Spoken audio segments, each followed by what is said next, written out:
right. We should be live now. Welcome, everyone. Nice to see everyone again.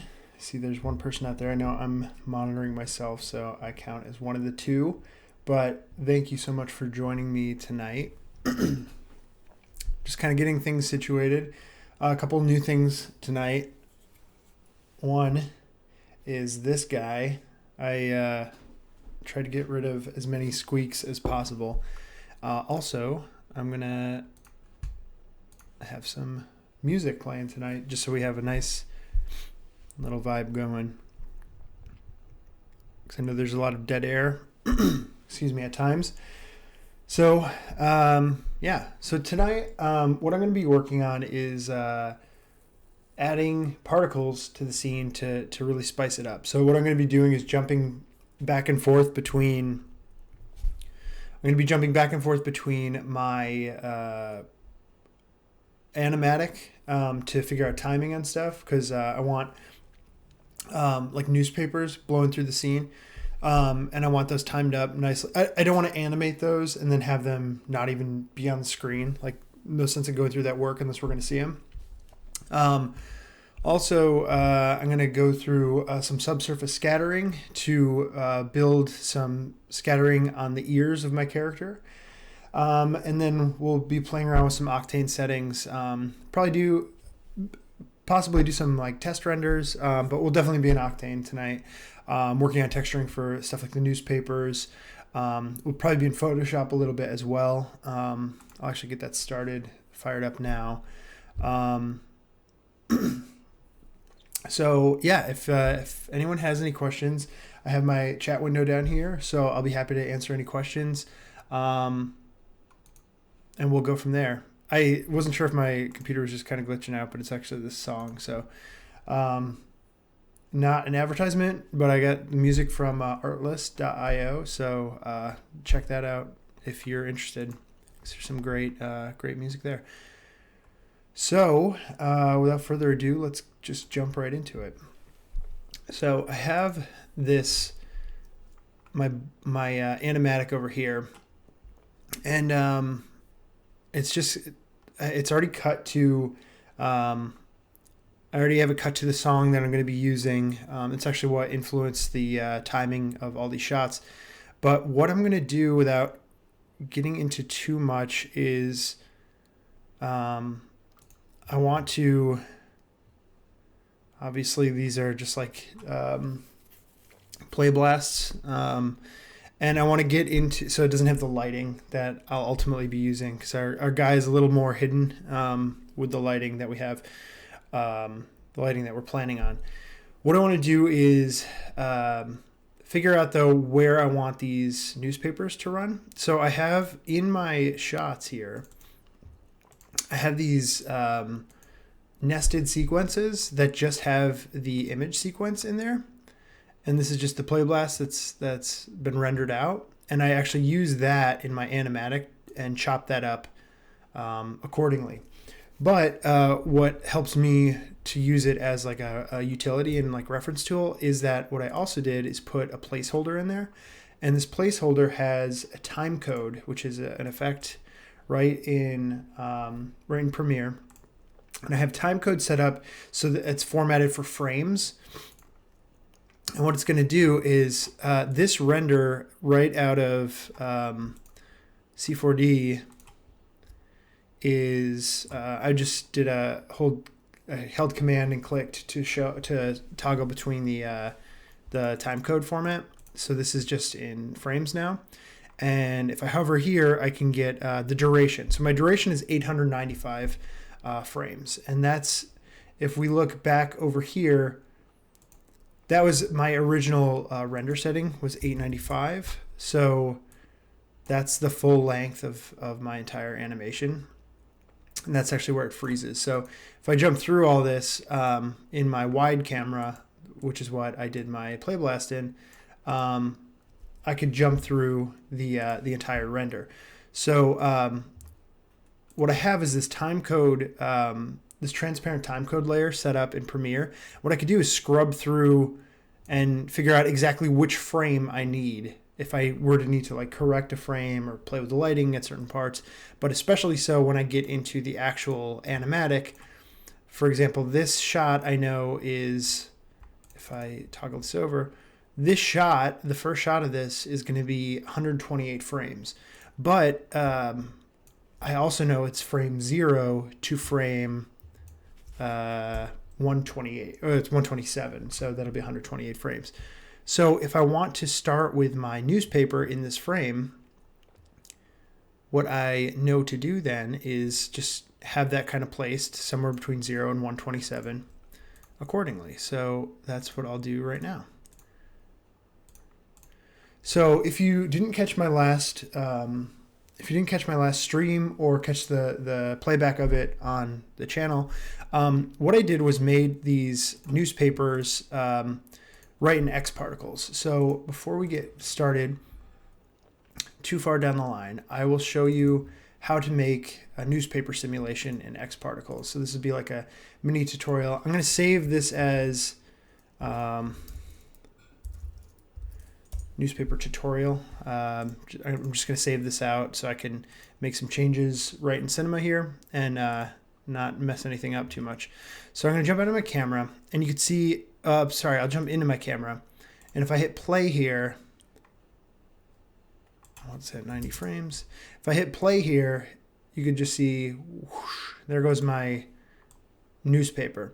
And what I did was I made a, I just took a plane and I applied a cloth effector to it, or the XP cloth to that, and then I just kind of set up my scene to mimic a newspaper. So where that started is, to take this a few steps back, if I hide this, it all started with this plane. Oh no, sorry, this is my ground plane.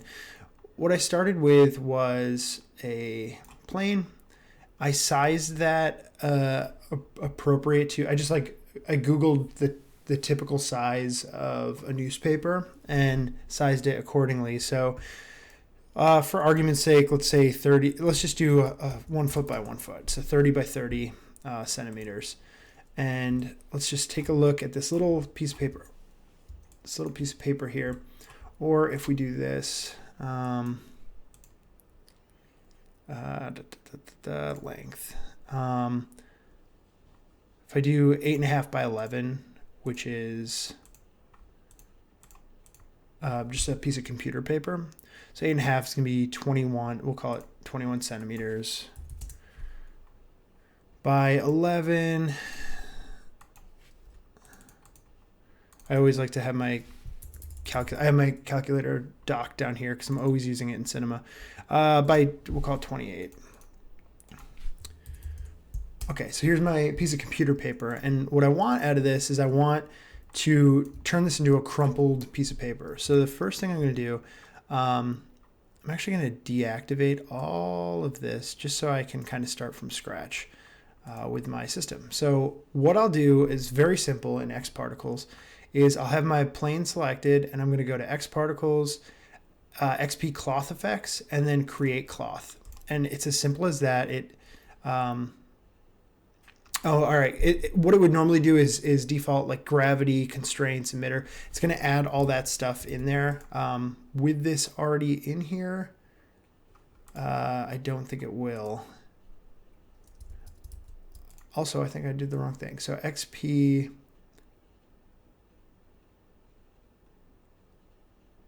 No, I was right. XP... Yeah, XP Cloth, Create Cloth. It might have to be not parametric, made editable. Let's try that again. Yeah, okay. So, and then here's what I'll do as well is let's just create a new, just brand new, so we just have a clean, and I'll keep this open on the other window. That way I can go there and cheat if I need to. So here's my plane. It's my little piece of paper, and then let's see if I go X Particles, Dynamic Objects, XP Effects, Create Cloth. There we go. It created constraints, gravity, emitter, and cloth modifier, and added this cloth XP Cloth expression tag right to the object that I had selected. And you can see that, dynamics are firing immediately, and that's because my gravity is on. So if I kill my gravity, it's just going to sit there. What you'll also notice is all these dots. This is how the X particles emitter works. If I change this from dots to circles, this will show you like this. I think this is like all the points on the mesh where the plane is now being registered as a piece of cloth, which, to get the fluidity of paper, it's essentially cloth, and you would just play with the rigidity of stuff and the elasticity to kind of get what you're looking for. So what you could do from here is we could start to modify, just like with any dynamics, we could start to modify the dynamics simulation in a way that can manipulate it to where we want, and then we can bake that in. So the first thing I did was I went to modifiers and added a turbulence modifier. And if we hit that right away, you can see, whoa, it just takes off. So I don't want that. I want a much smaller scale. I think I put it on like 5 or something like that. And there you go. It's starting to like wrinkle and distort it. That might even be too big.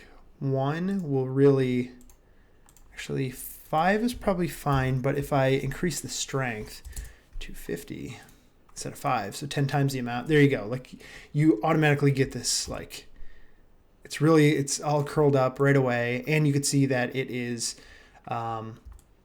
it's very smooth and organic looking. It's the cloth system, X particle cloth system is really awesome. I'm going to turn this down to like 25. And we'll just get that kind of crumpled up. And then what we could do is we could go to our expression tag, the XP cloth expression tag. And if we go into cloth, we could do set initial state. And this is just like any dynamic simulation in C4D.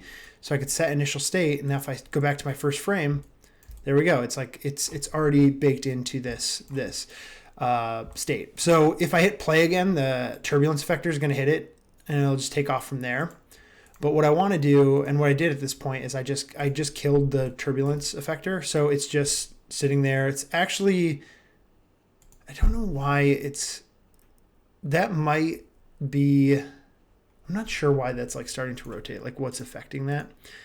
But if I take the plane and I move it up, so if I move this up off the ground, so here's and then add a ground plane. We'll call this ground. And add an X particles collider, XP collider tag, just like an C4D dynamics collider tag. What I have now is a ground for this piece of paper to react and respond to. And then if I turn the gravity back on to start affecting that motion, you can see it slams right down onto the ground there. But you could see how it's starting crumpled, and then it's just boom, it hits the ground and like flattens out. Now there's a lot of things going on there, like there's like default collider tags on this. The bounce is at 40. So like already if I turn that bounce down, it's just gonna flatten right out. If I crank that bounce up, it'll bounce back into the air. So what I did with this, the other thing we could do is you could go into the cloth settings in that cloth tag, and that's basically where everything's controlled. You could do some really cool stuff, like you could get into some tearing, and you could like activate tearing, and then depending on how much force is applied to, I'm pointing to this like you can see it, but depending on how much force is applied to the cloth, it actually, like the simulation actually ripped that cloth apart. So if I just throw a material on, whoops, I threw it on the ground. If I throw it on my piece of paper there, you can see it's just like the simulation in this case, it just like ripped and tore. There's like some really advanced stuff you could do with X particles. You could like build tear maps. So you could have like a piece of paper on an object and then like tear off of it in unique ways. And it's all part of the cloth system that's built in there. It's really great. Basically though, what I did, and this should work now, is Well, actually, I could jump in. This will be like in a cooking show where they take the cooked thing out of the oven. So I have my plane, and if I turn everything back on, this is what I did over here. Is I have my newspaper, which is right here. So you can see how we like started with that initial state, and then I have the gravity modifier on it, but I have the gravity modifier turned way down. It defaults to 981 centimeters, and that's like the formula that is built in there that's the true real world gravity. So I just turn it down just to get a more art directed version of what I was looking for, and then I actually have it keyframed, so it goes. It's like gravity's on as long as it's like sweeping into the scene, and then I wanted it to like. What I was getting is like, here's this plane here is my ground. And what I was getting was like the paper was like blowing into the shot and then hitting the ground, and then it was just coasting right across the ground, and it didn't look good. I mean, it was fine. It was the simulation was responding realistically, but what I wanted for the shot is like that newspaper kind of like Terminator tumbleweed effect. So it's like the paper hits the ground and then like maybe it gets lifted by some wind and kind of kicks up and goes. So what I did to replicate that is I just put a keyframe on the gravity strength, and it went from 89 centimeters in this case to negative 27. So it's actually the opposite gravity. So technically the gravity is pulling it up in the other direction. But what that gave me was this like, whoosh, you just see it like kind of take off right at the end there where it kind of lifts up. And the other thing is there's a wind modifier on that. If I turn the wind modifier off, we're not getting anything. Oh, also what I did was I copied my camera from my other project, so I saw exactly where it's going to fall in the shot.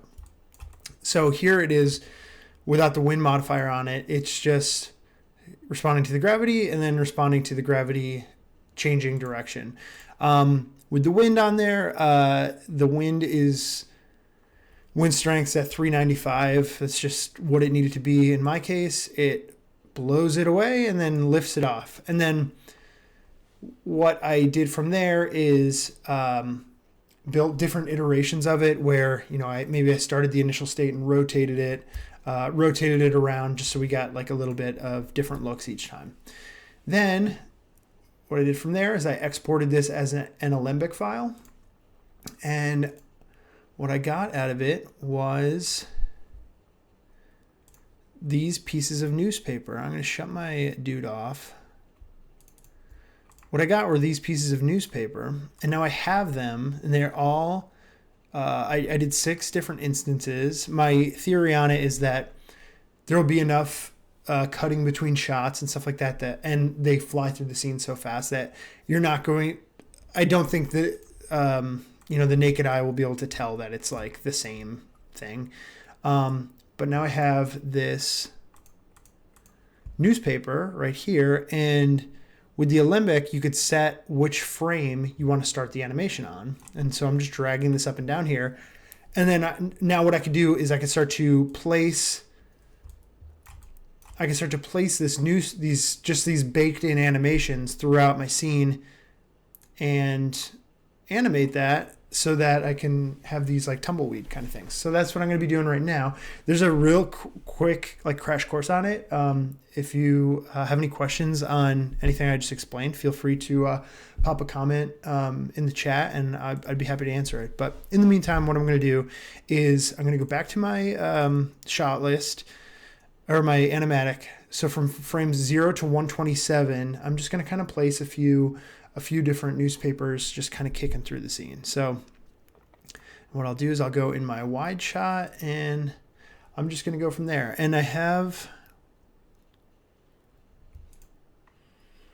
my character here. And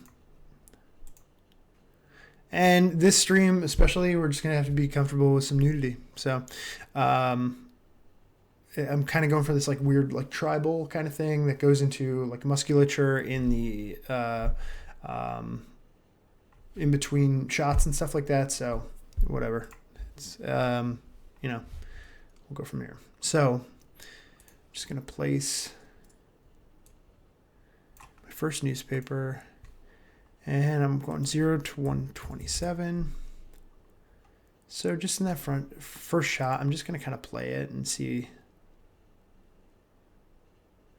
I feel like there's one that I just kind of want to float in the back here. So I'm just going to go top view. And I'm just going to kind of place this in the background.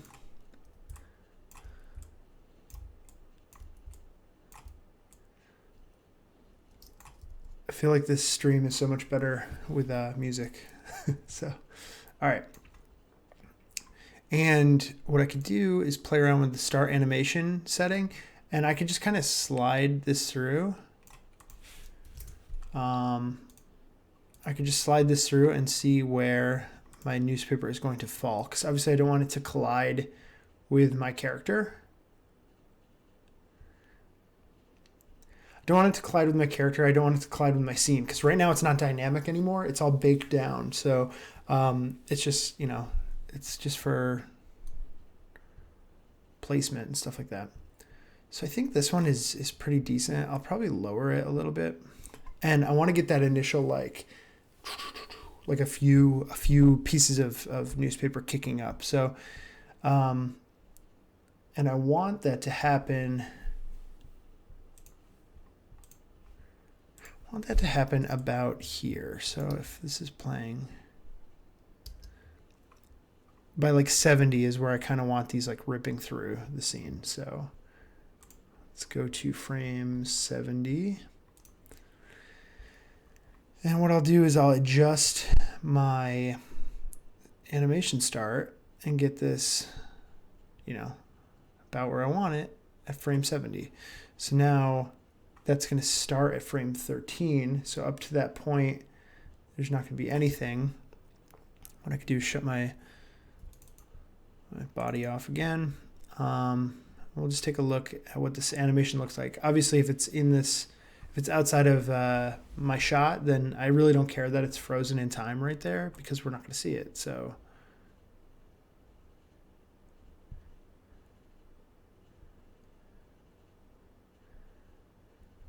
that's basically what I'm looking for. Just having it rip through the scene. The other thing, though, I say as long as it's outside of the scene or outside of the frame, I don't care. But it actually might get picked up in reflections. So what I'll do is once I place all these, I'll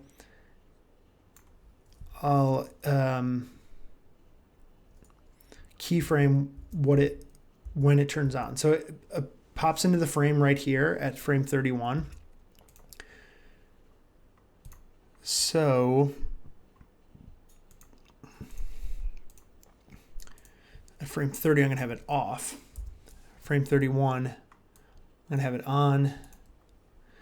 And then around like 85, I think it was off again. And I'm just going to shut it off there. So 82, it's on.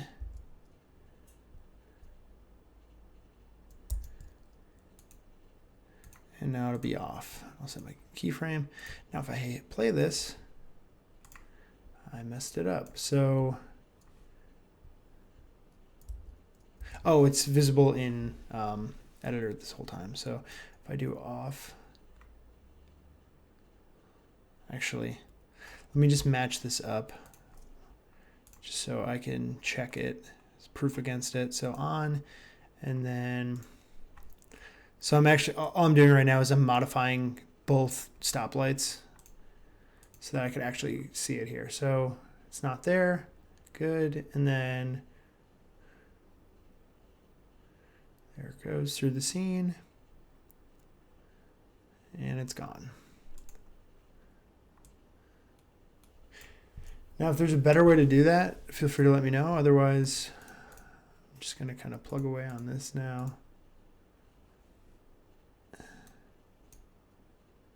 And it is technically there, but that's all right. All right, so there's our first one.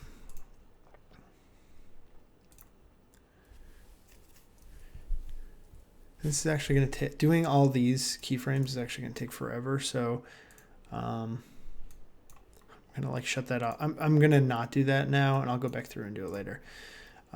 Because I'm going to need, actually,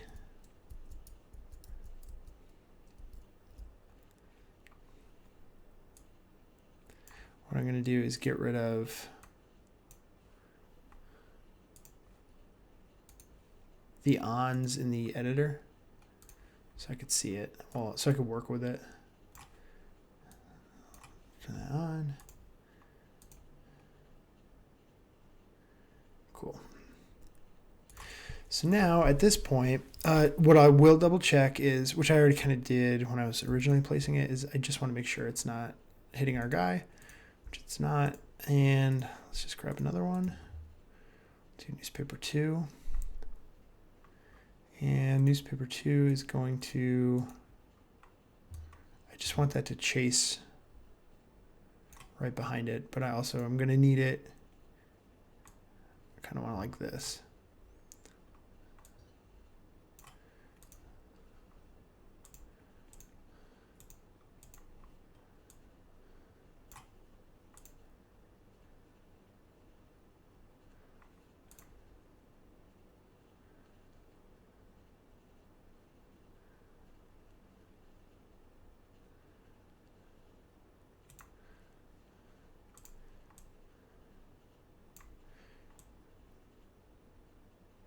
I wonder if I could just like bank the rotation on this as it goes.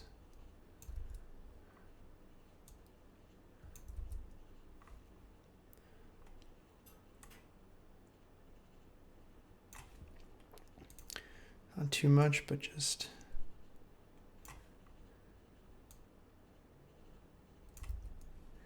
All right, that's going to rotate all around that.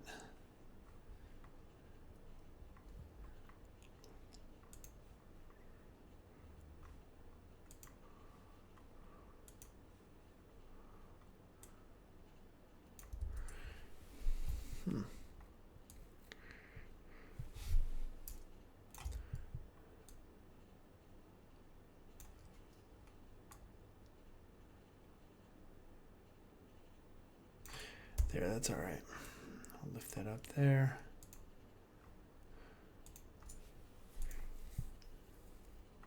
And what I could also do is change my view here, settings on the opacity, make that 100 so I can't even see it. That's just made this completely dark so I can't see through it. We'll just watch how it naturally comes in.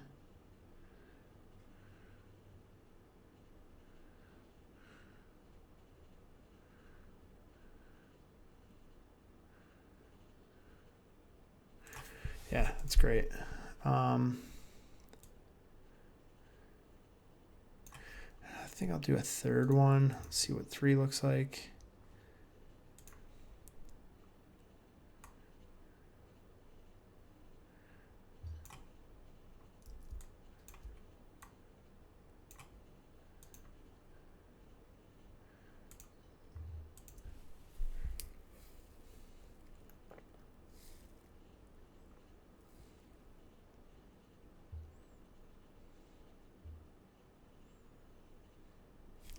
And there you go. And like the big thing is I just want to make sure they're not colliding with each other and they're not colliding with the ground. So I don't think that's the case.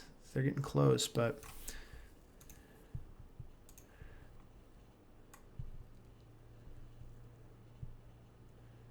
I mean, there you have it. So I'm just going to go through and just clean these up now.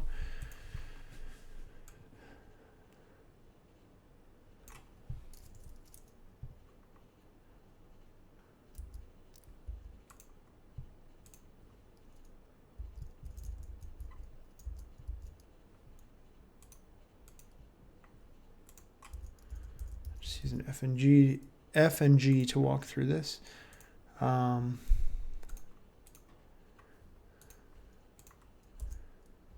so it's visible there.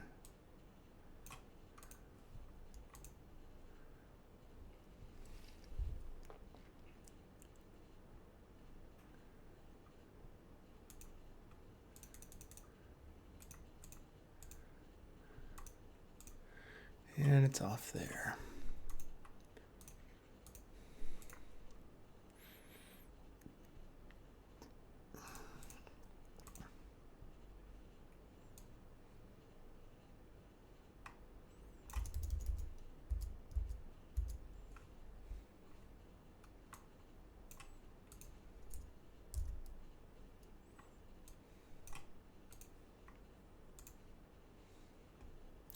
Just toggling those on and off with the renderer, visible and renderer setting, and then that's off and off. So now, if I play back the 3 of those,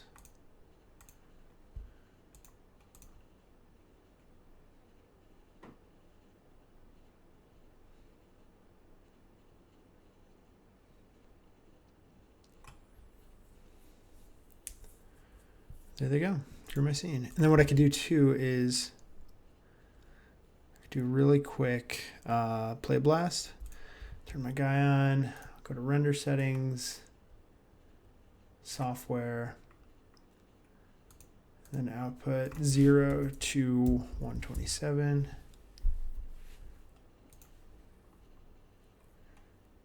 And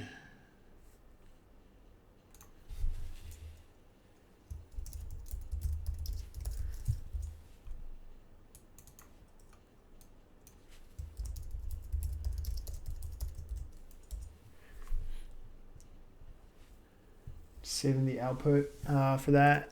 And if I just do a play blast real quick.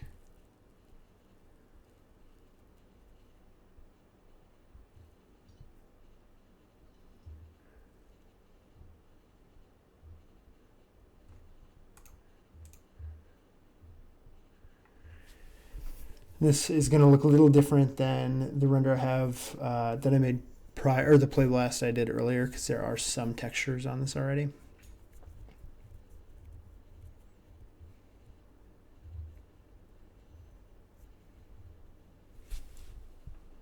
But what's nice about these is they don't take very long. So it's taking about 1 second a frame at 127 seconds, so it's about 2 minutes. So for those 2 minutes, how's everyone doing today? Any, you guys working on any projects that you have questions on or want to talk about? The lines are open. Otherwise, I'll be just sitting here filling the dead air. It's actually taking a little longer than 2 minutes.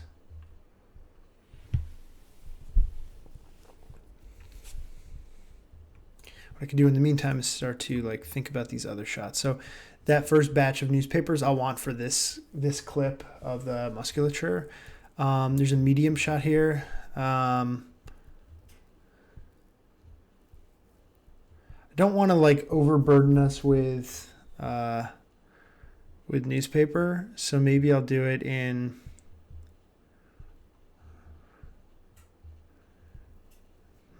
not sure which shots I really wanted in. It's just kind of to add a little bit of realism. It's like this stuff, I definitely don't need it. Here's a little preview of what we're doing here. So it's just this Mixamo, the motion capture data I got was this dance. It's actually the beginning of the Thriller dance, so that's kind of where the zombie stuff came from. And the song is really cool. I have it muted now just to kind of not compete with too much of the audio. I also don't have the rights to the song yet. I didn't purchase it, so there's another reason. So short little dance video. I won't worry about I think maybe a newspaper here. So maybe 292. So that's going to be 252 to 366. Jot a little note. 252. What did I say? 366. Just a quick little way to make a note. So if I jump back over here, my play blast is just about done. What I can do now is check for the motion, and that's like the whole point of the animatic is to test for motion. So I can import my newspaper test, grab this, make it an image sequence, open, and if I go back into that wide shot at frame 0, I could drop that in there, and there you go. So everything's matching up, which is nice. And let's just take a look at this in motion. Kind of floats there a little bit, but I like it. I mean, that's really what I'm going for. It's just that little like little subtle thing. And what's nice about this is a nested sequence. Now when I go back into my animatic, that's actually updated in here. So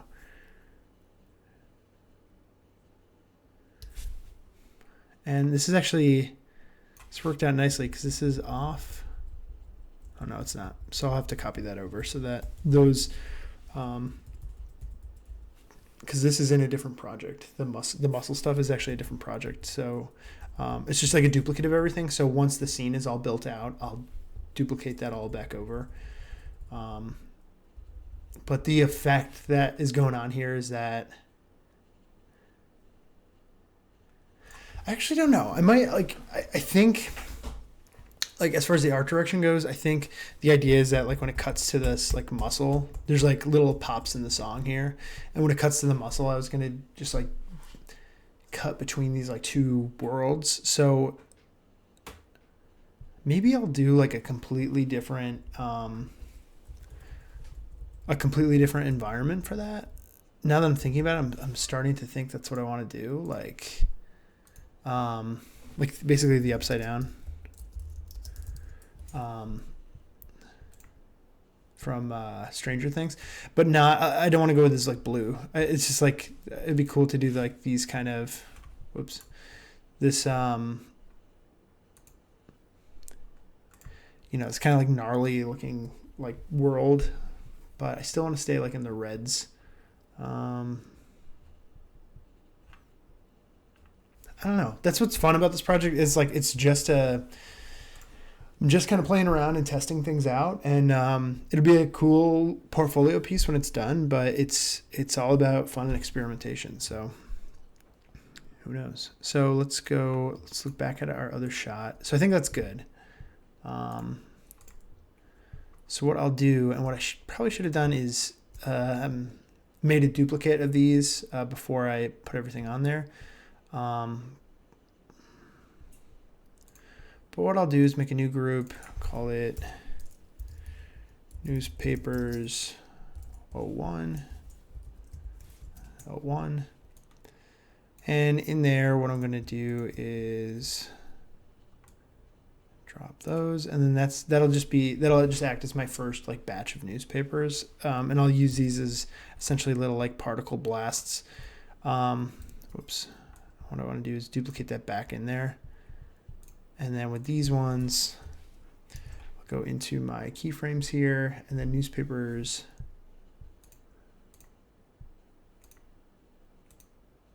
1, 2, and 3.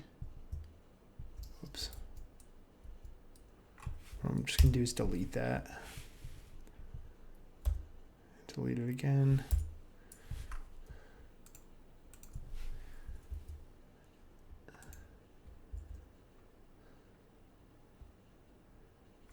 I don't know what I'm doing. I was trying to just delete the keyframes. All right, let's duplicate these over. I'll call this. I'm just going to throw in additional numbers here so I can tell the difference over in my dope sheet. All right, so 101, 102, 0, and 3. What I'm going to do is delete all those, and that just deleted my keyframes. So now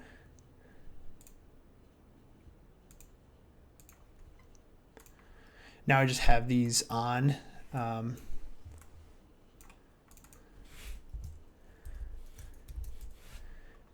And I'll use this this group here as just like my little palette. So I'll just pull from here and duplicate this over so I don't have to like delete the keyframes every single time. So if I go into my next little section, I want to go 252 to 366. So make that 366. We'll go 252.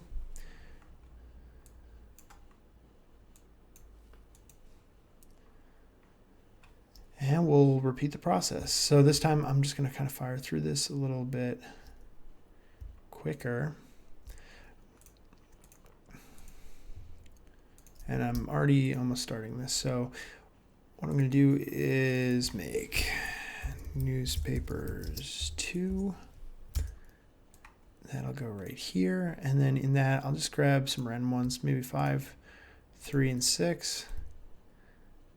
And I'll duplicate those into there. And let's start with 3. What I'm going to have to do here is really crank the animation start.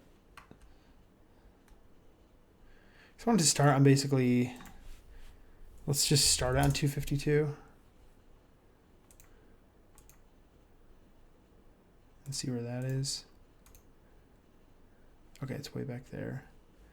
So here it is, back behind my actor, my character, and there it goes.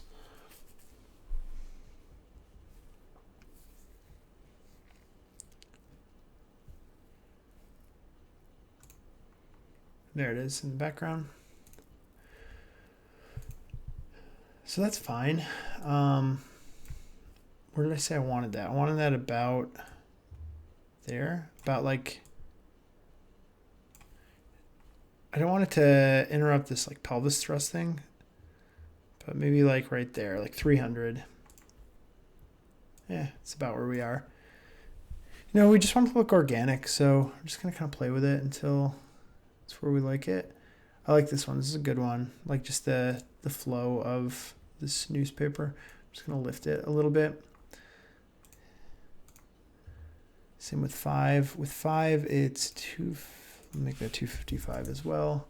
Okay, so there's 5.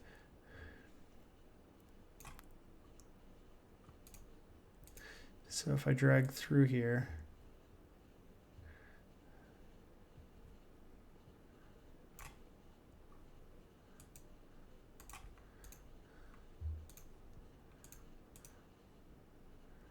so here comes 5 with it.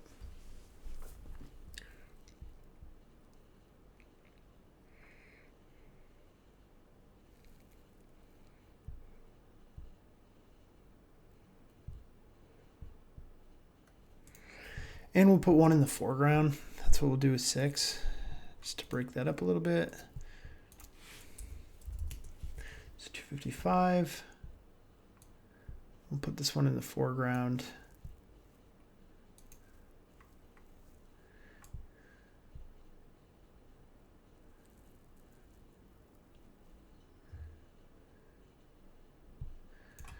There's 6.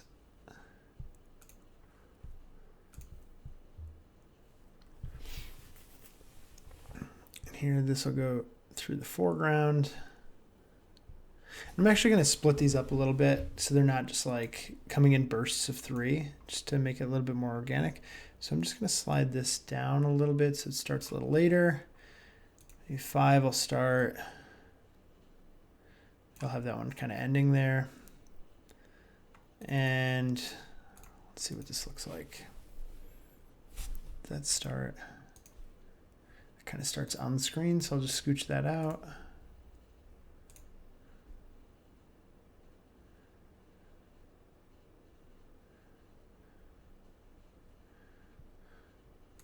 Yeah, I think that'll look really nice, like getting that like parallax there. So my character's right there. And that'll probably be out of focus as it goes through the screen. One, because of the motion blur, but also because of the like the depth of field that we have on the camera, which we could kind of get into right now. If I turn the body on, I'm going to turn my fog volume off. I'm just going to save just in case Octane crashes everything. let's just look at what we have here.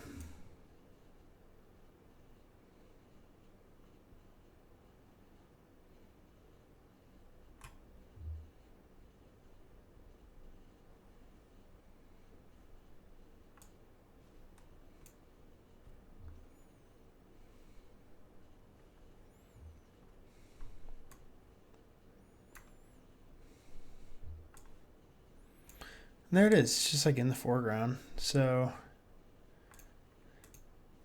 it's probably really going to compete with my resources, but like a real rough idea right here. You can just kind of barely see him.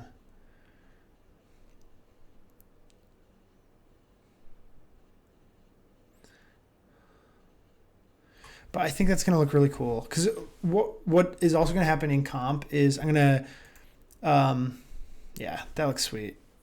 But I'm going to pass all the camera information over to After Effects, and then what I'll use is particular to generate some particles in comp. And what I'll do is make sure like the wind direction is kind of matching that there as well. And then we'll have like little, it'll just add a little bit more organic like action to it. So I think that looks good. So what I'll do is go ahead and clean. I'm going to go ahead and clean up this, the visibility on these as well. And if you're just joining, I'm just cleaning up the visibility on these. So it's these newspaper particles aren't picked up in, I call them particles, but like, particle objects. They're not picked up in the lighting or the reflections of just sitting there floating. So just waiting for that to pop on. Oh, this is my front one. So let me just step that back right there. Set that to off. Next frame, it'll be on. Ride that through the scene and then off. Set that. Toggle that one off. We'll take a look at number 5. This one's already gone by this point.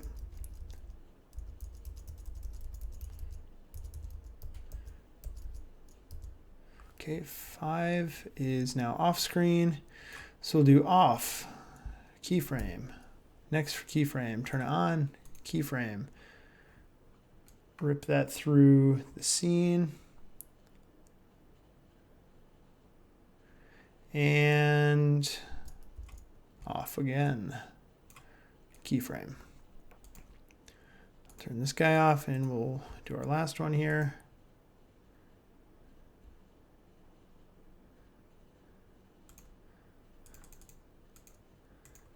And with this one,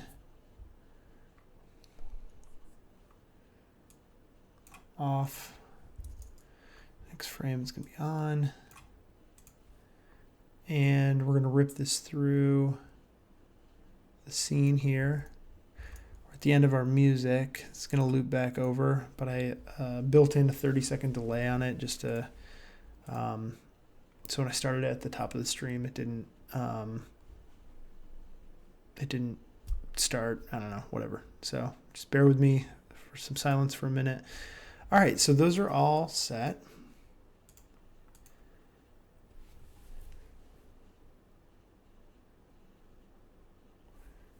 There we have our papers again. And in doing this, what I was thinking is, let's save that. If we jump back over to our animatic, could be cool. I know there's some like these like close-ups here, and this in particular, like at this part, it's just the wide shot is just slowly pulling out the whole time. Then it cuts to a medium shot, still pulling out at the same speed. It's just a tighter shot. I think it's just a focal length change is all I did there. Still pulling out, but then there's this change in the music here where we get this, the thriller kind of thing. And that might be a good opportunity to have a really interesting transition between these two, because there's a change in how the camera is acting. So in these 3 shots, even these like cutaway shots, camera is just slowly pulling back, but on this fourth shot, the camera is suddenly becoming very active and it's pushing in very, very actively. Boosh, like that. Like you could see that move, that camera move as it pushes in on our character. So maybe that's a good spot to do like an interesting transition. And what we could do is like a wipe where the newspaper, we could have the newspaper kind of like blow past and then rip there. Now this is all, we have this ending. We have our last newspaper coming through the screen at like 325. So we've already established that. So 325, we've established that there's newspapers coming across. So it wouldn't, maybe we'll do one more at 350 and then a second one really close to the camera that will just wipe the whole camera. So let's try that. So 350. Let's go with a newspaper we haven't used yet. We haven't used 4. So let's use 4.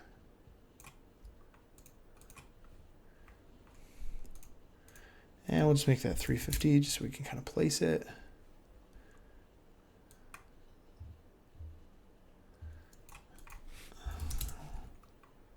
Where is that? Okay.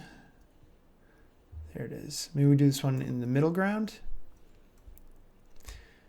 Actually, maybe we could do one like way deep in the background too. Though that actually might not have the distance, like it might not travel far enough.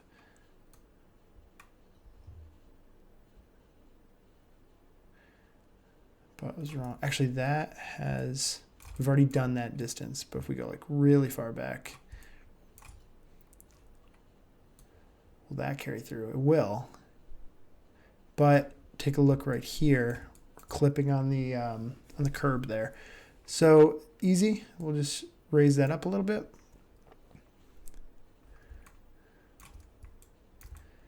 And then we have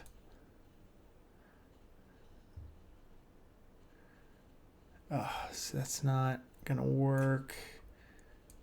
It's not quite gonna work. If we scooch that off the scene, or out of our shot rather. Oh no, it'll work. Cool.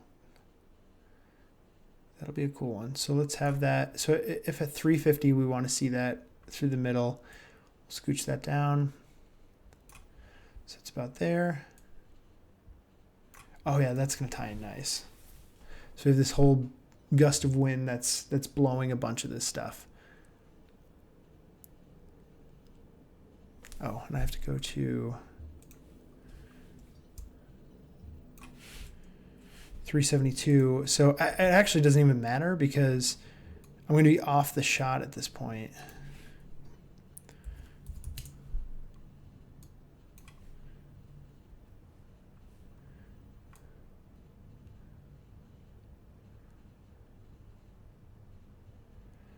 So I'm going to actually be off the shot at this point.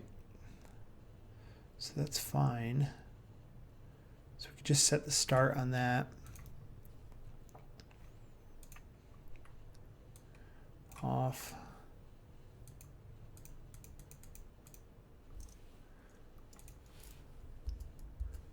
And it's starting to appear right there. Turn it on, and then we can just leave that on.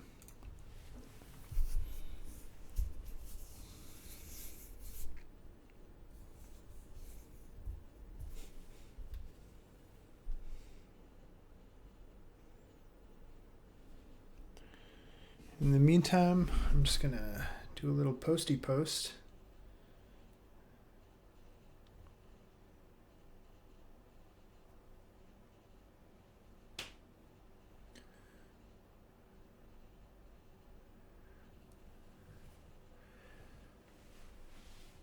I am live on YouTube, link in comments, working on some particles as well as some other stuff. Live on YouTube, link in comments, working on some particles. And I suck with the mic, so, or with my phone, so Let's try this one more time. We're live on YouTube right now, working on some Cinema 4D, Octane render, some particles, and about to do some subsurface scattering. Take a look at the link in the comments. Octane render, some particles, and about to do some subsurface scattering. Cool. And cool. The best part is the link in the comments is not my channel. So if you're watching this at a later date,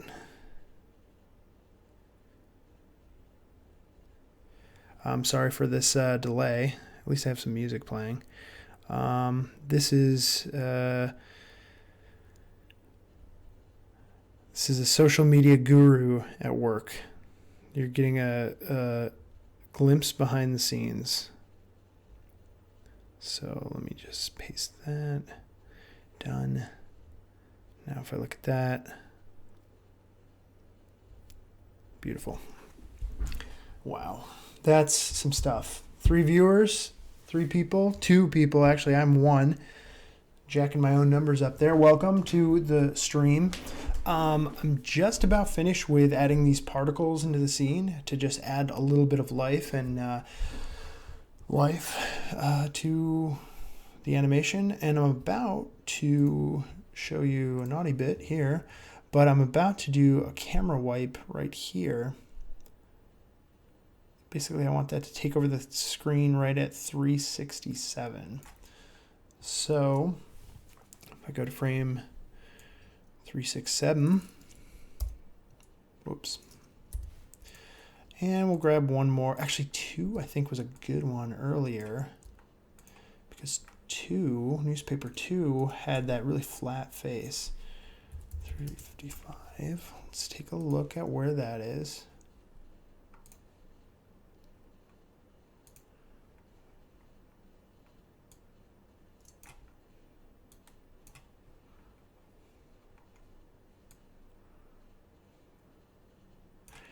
Was not 2 that we wanted. Which one moved like that? Does anyone remember? Of course, you guys wouldn't remember. You weren't here. That's okay. It was 1. 355. There was not 1 either. So, was it 3?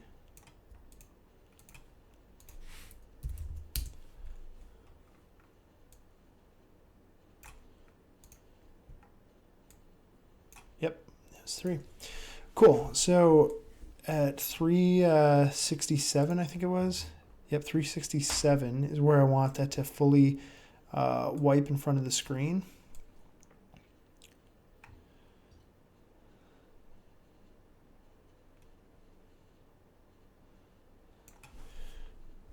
So 295 is where I want it. And what I'll do now is walk this right into camera. Obviously, the closer it gets to the camera, the larger it will get. And I want this to overtake the whole shot, just like that. But I want that to happen at 367. So that means I'm going to walk this back.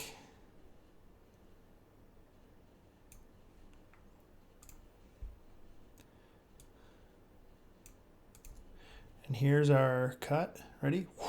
So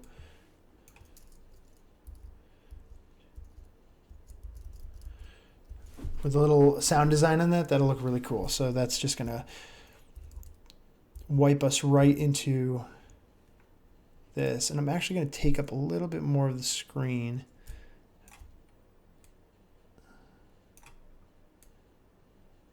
Yeah, I want that just about. Yeah. Cool. That'll look awesome. Okay. So I'm just going to adjust my keyframes on this. This is the last boring thing. Actually, it's not. It's the last boring thing right now. Okay, this one is going to. I'm just going to call this wipe. It's off. And then it's going to be on the next frame. And then this doesn't matter, but we'll turn it off. Set the keyframe. We'll save it.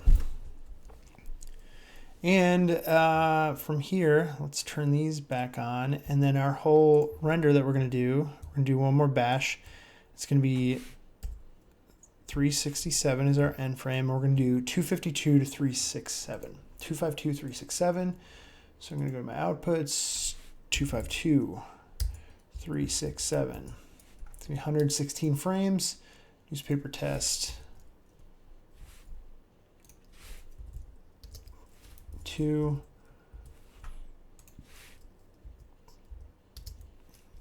I probably should have named this a little cleaner, but whatever. We're just going to bash these real quick. So in the meantime, what's going on? What's going on out there? Any questions or comments, concerns, feedback? I'm happy to take it. You want to talk about current events, politics? That's probably not good. The weather, your lunch, anything.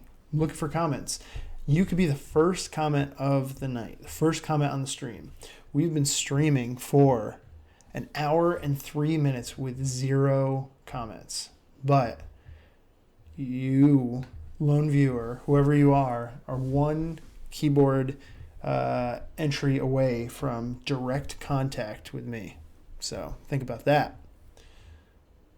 I don't blame you for not answering. So whatever. This is what I'm doing though. I'm just doing a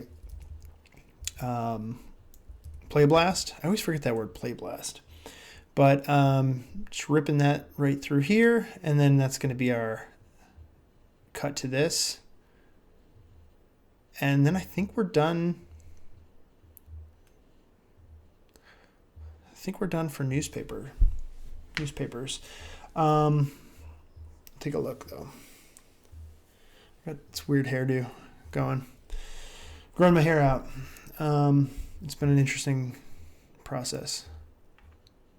It's even more interesting conversation material. Getting a phone call.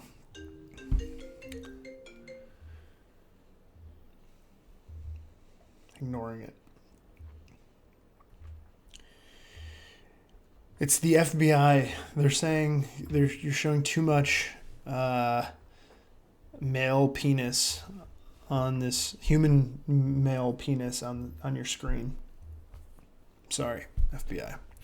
But I gotta make artwork, and everyone knows that you need penis, a wiener, to make artwork. I'm just gonna check on this real quick. Are there more people than I think? No. There are not. Look at that. Average watch time, 6 minutes before they get bored. I don't blame them. But I just want to make sure that I'm not neglecting my comments. I don't think I am, but who knows. All right. Oh, cool. I totally screwed that up because I forgot to put my person on. But let's look at the renders, make sure nothing just pops in. Doesn't look like it, but let's render this one more time. Play less one more time. So here we go. We got to need our dude in there. So what I was thinking about is, here's the big reveal. It's our backup dancers, our muscle backup dancers. Is actually building out this scene out here because I think I might do like a creepy, weird environment. Maybe like a Dark Soulsian, Lost Izalith for you Dark Souls fans out there. Yeah, man. Or Oblivion.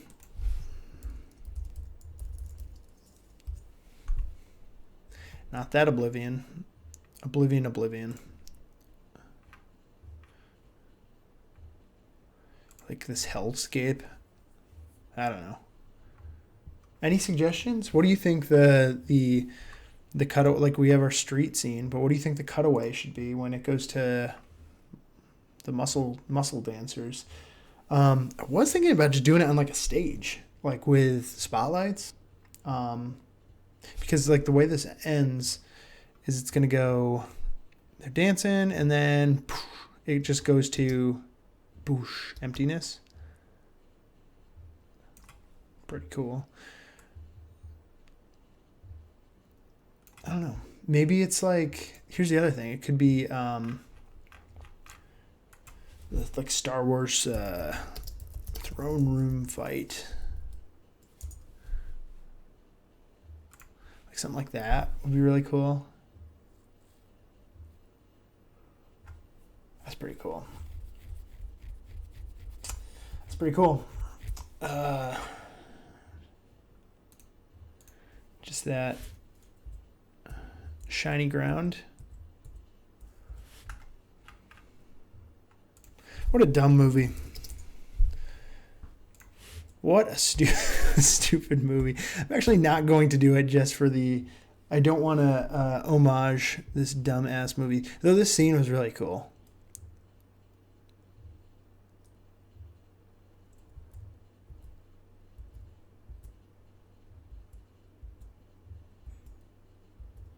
Man.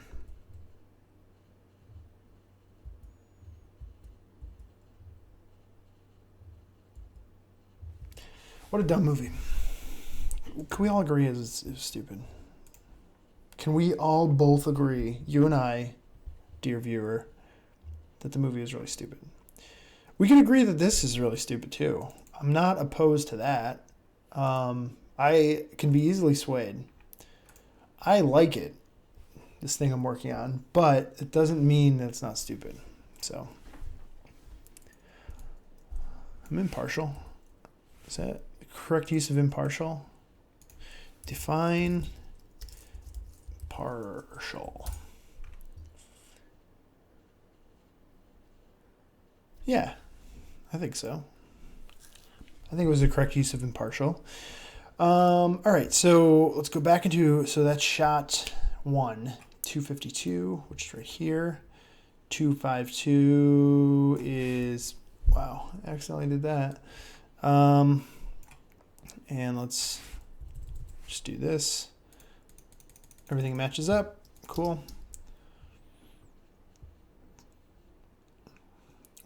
Oh, that looks sick. That's cool that it like actually wiped us back into the air. It's gonna look even cooler here, I think. Ugh.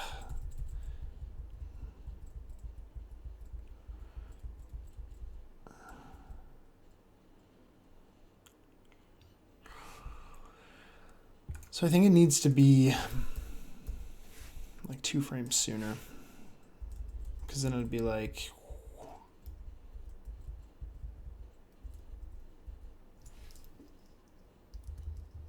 oops.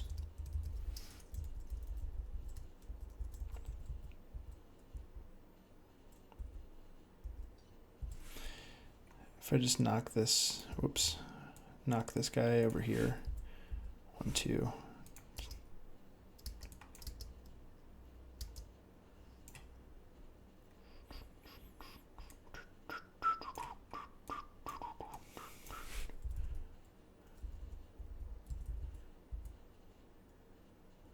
What am I doing? I'm really breaking everything. Okay.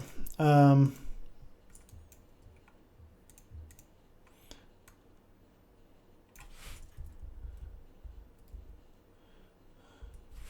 think it's just that I need a couple extra frames.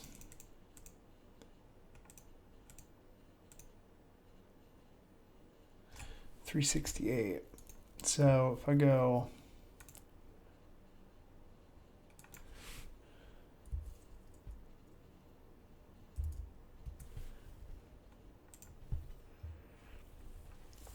add this frame to the play blast real quick. I always want to say bash, like bash render. Is that the right word?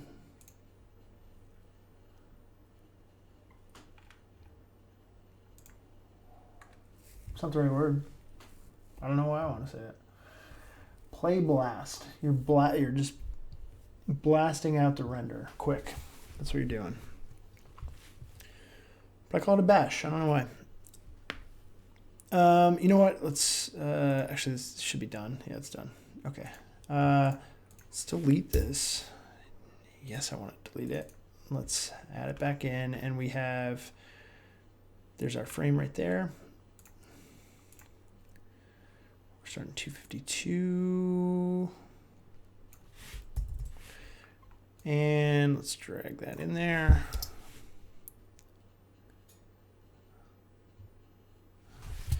Yeah, I think it's just that little extra frame that's going to do it.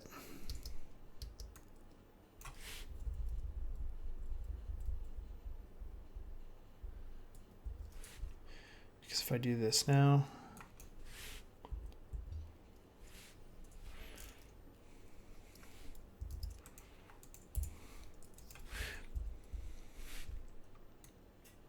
and we'll just pretend that those match together.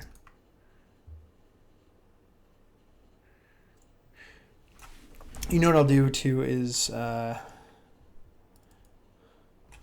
that means on 3, no.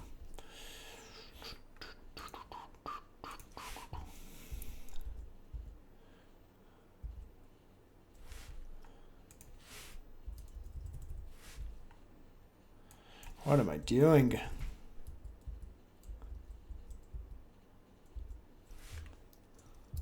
I keep messing this up.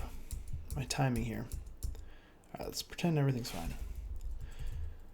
So I want this to show up a few frames sooner. So 366, it's showing up, but I actually want to show up 365 because I want to see. I get how many frames I get of it. I get at 366. I get 1, 2, 3 frames of it, and I want it here. I want 1, 2, 3 frames of it. So that means I want my wipe to occur 1 frame sooner. That was easy. Easy math.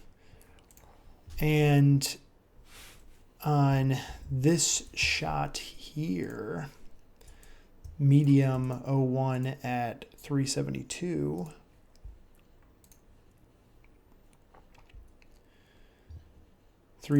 tight is how I have it labeled. What I'm going to do is just pull a duplicate of that there.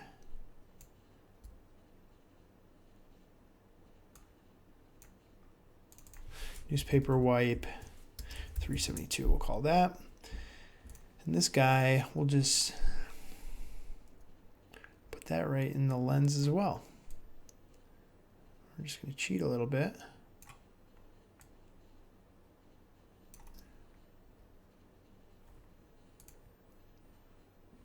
But where is it?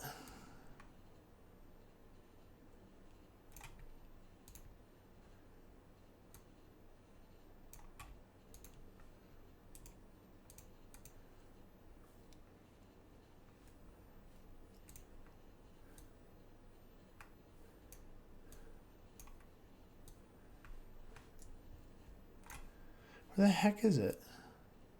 All right, there.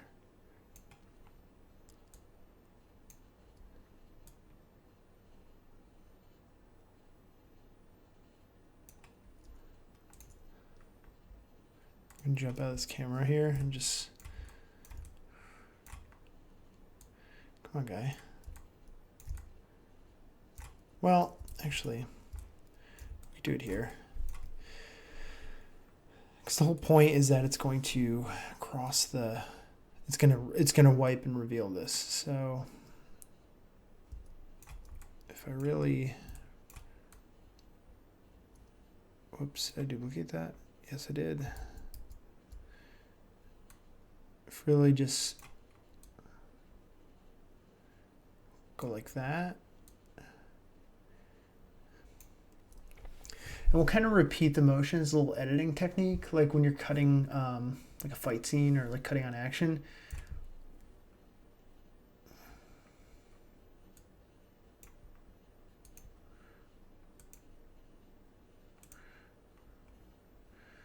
So 372 is actually going to go 372 to 414.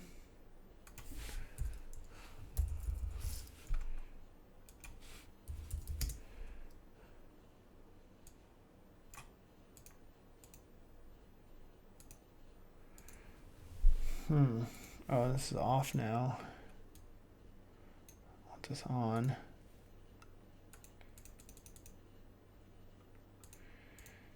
Dang it. Where is it?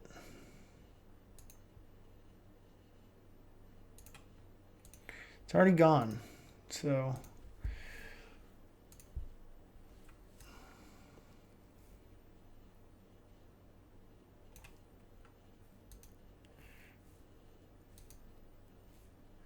start it right there and then whoosh. So let's just bash that real quick. Play blast, play blast, play blast. 394. So it's 372, 394, 372, 394, and we'll call this newspaper test 3. And we'll just do a few frames of it just to check that transition. And we might have a really cool dynamic transition here. So what's going on? What's going on? What's going on? Give me something to talk about. I know I'm just rambling, talking. Any feedback? There's WD-40. Took care of my squeaks. I got some music to cover up the heat. It's actually, the heat's barely on right now because it's nice and toasty outside. And there we go, 3, 7, 2. That's going to be in our medium shot. And we'll go to render test 3. 3.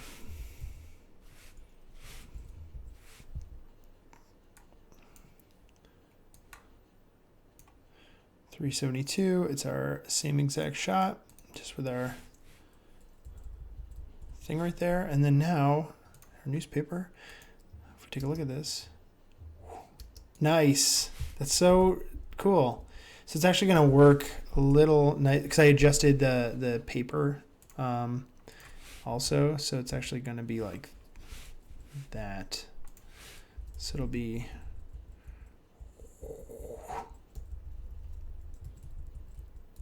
sorry, it will not be like that. It will be like that.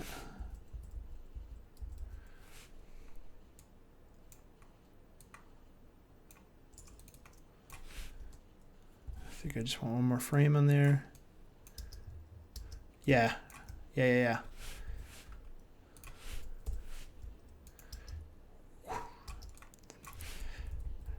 Just get that. And I actually don't even.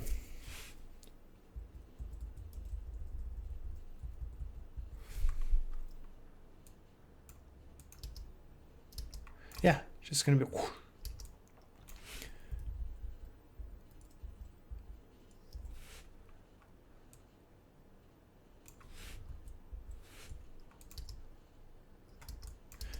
We're gonna get that. That'll be what we use to punch it in. So this will be, man, I keep screwing this up. 367, I want that completely covered because then, yeah, you do see that little hesitation though. Oh my God. All right, so 366, do I want it there?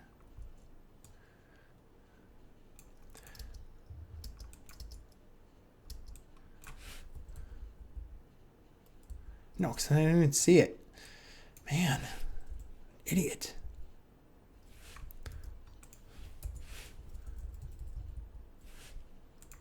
Oh my God, guys, I can't think. Doesn't look good. Because basically, I want this to. Let's think this through. 252. This is what happens when you're explaining things and trying to think. If you're stupid. If you're smart, you can do a lot. If you're an idiot, you have these problems. Okay. So my shot where I want it, it's right there. So 252 is where this starts, which means at 365, I want to start seeing the paper. 366, this is what 365 will look like. So that'd be there. That means 366, I do want it partially covered. Stupid idiot, stupid idiot. Okay. So I'll go back to my medium shot. 3, 6, 5. Oh my God, this is a whole other thing I gotta deal with. This is 365. Dude, where's my guy?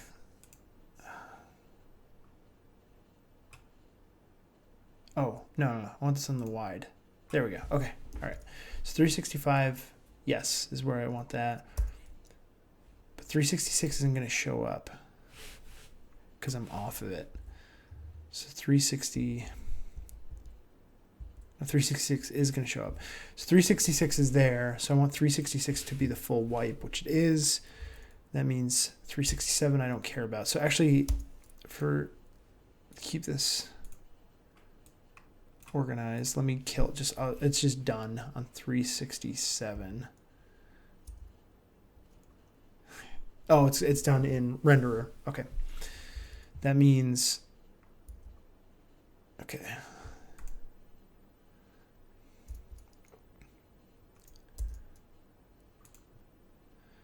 That means on 372 tight, I want this to appear on 372. See, isn't this fun? This is actually why you do an animatic though, especially like if you have the flexibility to kind of like adjust as you go. Makes it easier. So 372 I actually want it here. So that means this has got to go back a frame because there's 372, which is where I want it. That means this frame 372 is all I care about for this. So I'm going to turn this on 372. It's off. Okay, that's fine. On. And then off again. Okay. We got it sorted. We got it sorted out. I got penises all over the screen. I'm sorry about this. I'm actually really sorry about this. But he's dancing. He's having a good time. And that's going to look really cool. All right.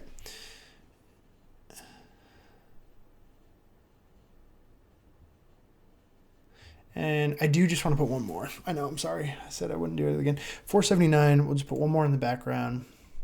Just so it's still like constant the whole time. 479, let's just do like 510 or something. 450, I don't know. Okay, it's back on our wide shot. And we'll just do one more. Do 5 again. Well, no. What did we do in this group? We did 3, 5, 6, 4. Let's do 1 again. Throw that in there. And I want this at, dude, I forgot what I wanted on 479. So I'm just going to do that. Let's place this.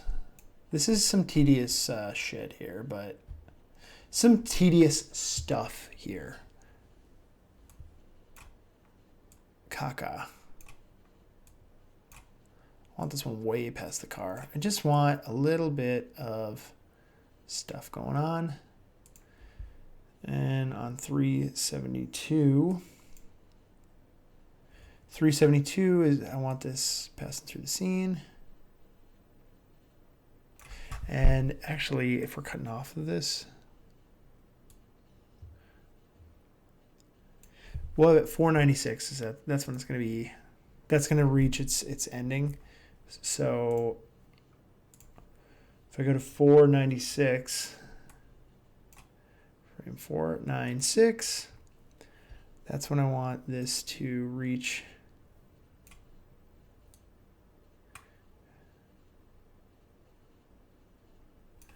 That's when I want this to reach its final position.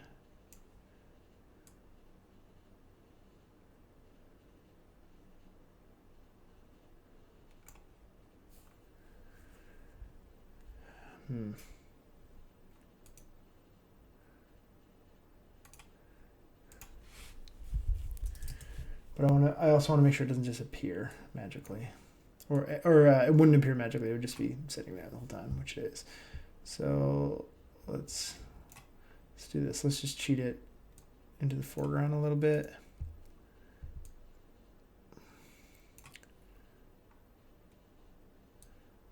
All right, it's in the foreground.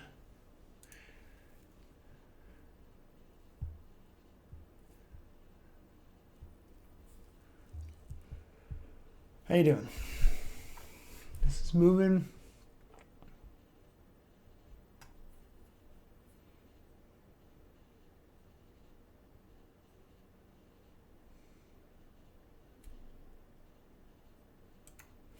And it freezes, oops, it froze. Froze right there, 497. But frame 497, I'm gonna be gone anyway, so that's fine. I just opened Spotify, I didn't mean to do that. Close it. All right, so this will be our last thing we do here. Let's turn this, it's not on yet, it's not on screen, so we're gonna turn it off. We're gonna go to the next frame, G, we're gonna turn it on, set our keyframe, and I'll leave it. Set it and forget it.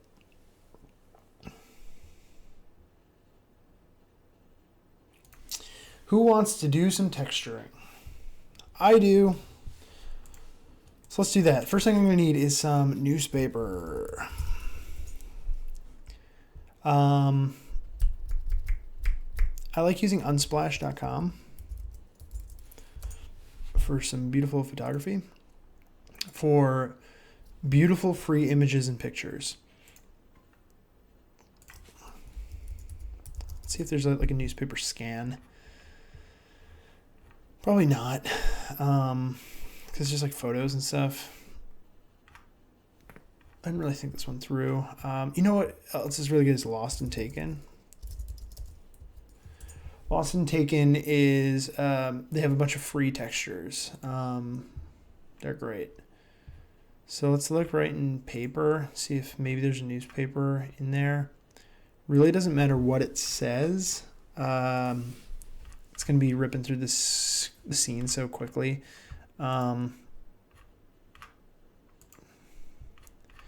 Worst case is I'll just do like free newspaper texture on Google. Is there like Creative Commons free newspaper image?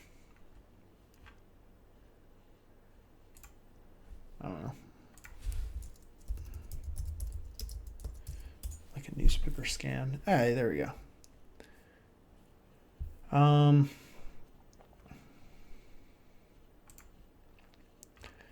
want something black and white.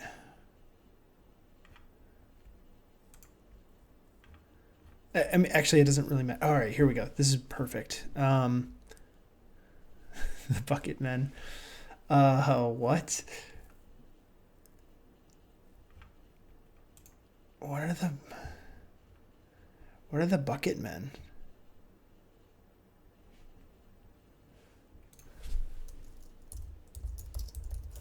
I just want to make sure I'm not putting some like cult stuff in here. Whatever. Because these scans are nice, but what the hell are these guys? What are these guys about? Look at that. Some feet. I have to sneeze. I'm not going to do it here. Excuse me. All right, we're coming up on an hour and a half. It's pretty magical. we're actually just over an hour and a half. The song starts playing about 45 minutes into this, so that's how I knew. It's movie magic.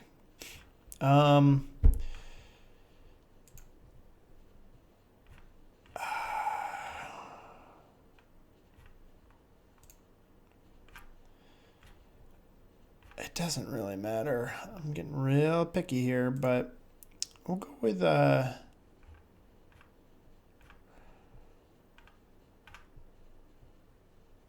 good scan. Maybe this. I just want some like variety. Just probably like 2 or 3. Maybe that guy. Let's go with the Bucket Men. We'll go with this one. And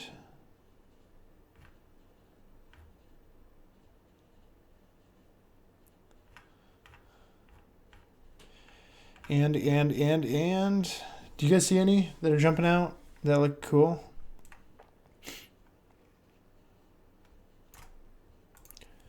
This is where you get to influence the artwork. Go with this one. The 2013 Putnam County Fair wraps up. Open a new tab. I wonder if you guys can even hear me talking. Let me check. Do you guys see any? Oh, you can hear me. I messed up my iPad, but you could hear me. So I don't know why you're not talking, but I am, obviously, and I would like to talk to you, but if you don't want to, you don't want to. All right, attribution on this.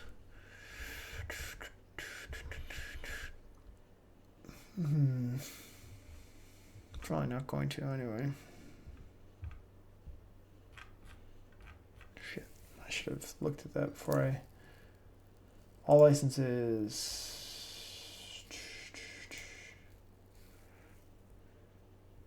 Pick a CC01. I want something I can use for commercial purposes, which is what I'm not doing. I'm not doing that, but I also don't want to worry about attributing this to anyone. I want to take all the credit for myself. So let's see this, because it looks like these other ones didn't fall under. Yeah, cool. Yeah, that one's great. Google, no pido permiso. Jugelo. How do you pronounce? Do I have any Spanish-speaking viewers that know how to pronounce? Does Google have a different pronunciation? Probably not. El Google. I mean, no offense. I'm actually going to Spain this summer, and my Spanish is super, super raw. Like, I used to be able to read it. Now, I'm useless. Sure. That one looks cool. Let's download this stuff. Info.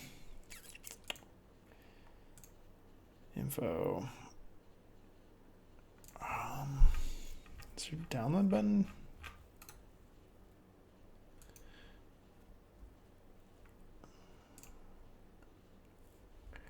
I don't even know where I'm going.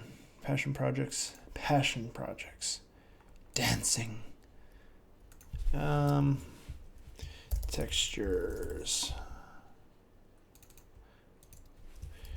Newspaper 1. Just make sure that worked. Oh, it worked. The Burlington County Times. Okay, there's one.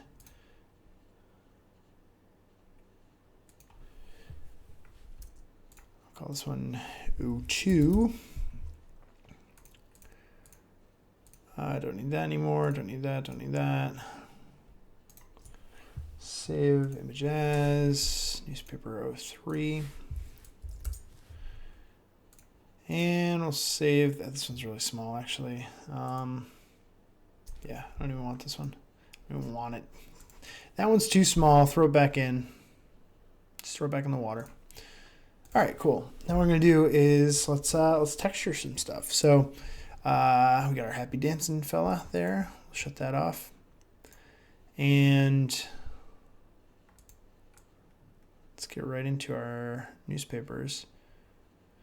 So what I'm gonna do is jump out of my camera. I'm gonna go find that newspaper flying around. Actually, there's probably a way easier way to do this. Let's go to 0, 100. I don't know. Just get our. Let's go to frame 0, and let's go to this newspaper. And we're going to solo this. Solo. Solo. All right. And this is what we're going to use to build the texture. I'm going to turn on my utility light again. And I'm going to throw in Octane. And I'm going to save before I do that, because Octane always crashes. And by always crashes, I mean Octane crashes as soon as I don't want it to crash, which is never, but usually when I'm like doing something like this. So we'll call this newspaper 1. Let's throw this on here. And let's get right into the...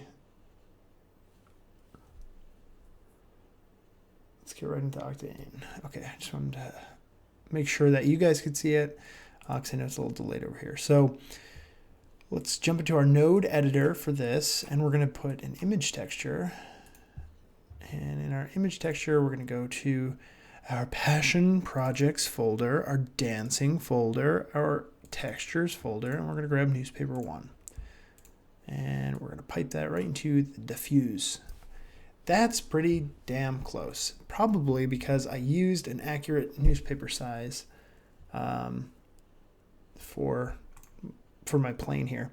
But what I'll do is do UV transform, and I'm just going to scale this.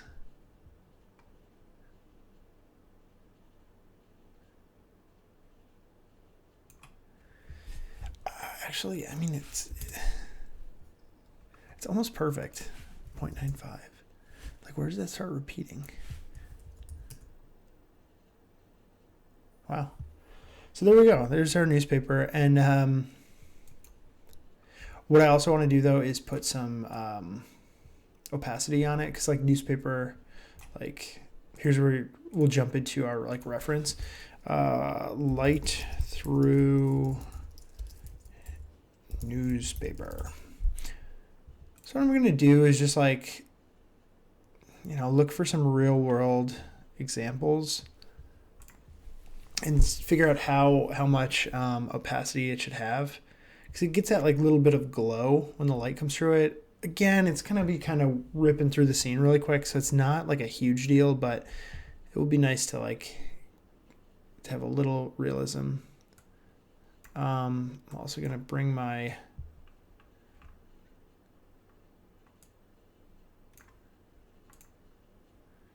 I'm going to build a new area light.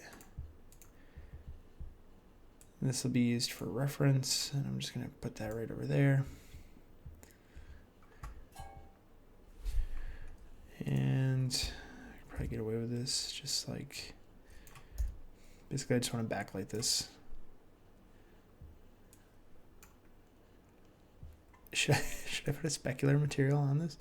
All right, if I just play with the opacity here though, for starters, let's kill the visibility, camera visibility on this, and we'll shut off our utility light.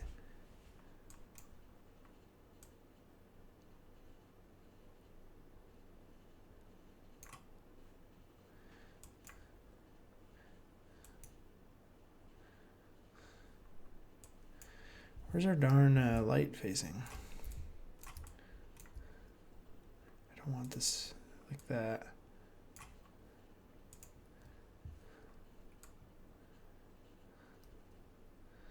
Okay, so there is, like, that's the light behind this. Okay, obviously that's too opaque. Go to 1.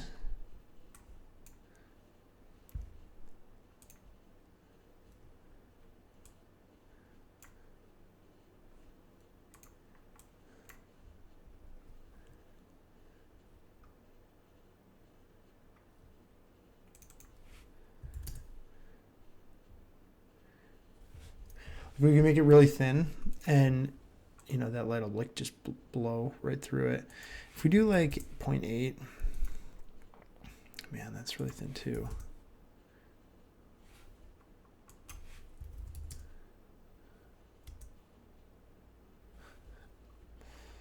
Is it just my light is so bright? Yeah, basically. It looks stupid. What I could do though is like do a noise, drop a noise on the opacity, and I'll have like chunks of it opaque. And then if I scale up my noise, and if I play with my omega, not my omega, my gamma, that's what I wanted. Whoops. I wanted 8, I wanted like 0.2.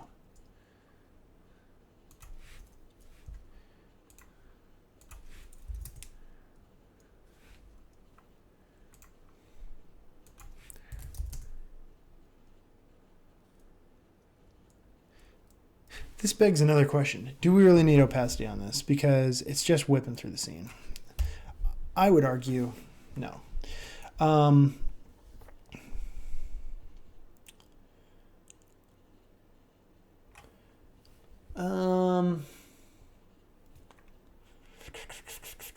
happens if we put the specular on this?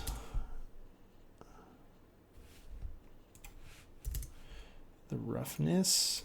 Do you want like... whatever. I really don't care. I just want this to be roughed up.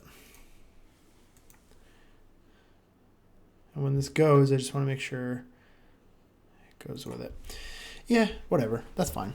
You gotta pick your battles in projects like this. Like you could really get into the fine details, but it doesn't really matter. At the end of the day, it doesn't really matter in some cases. Like this is just ripping through the scene, so who cares? So with material newspaper 2, I'm gonna apply this instead. Where's my newspaper? Newspaper 2. Same as newspaper 1, except we're going to put in our second newspaper clipping. No. And let's save the project again. Just working on newspaper textures here, folks. And then we're going to get into some subsurface scattering on my character's ears. So let's hit render again. Let's reload that.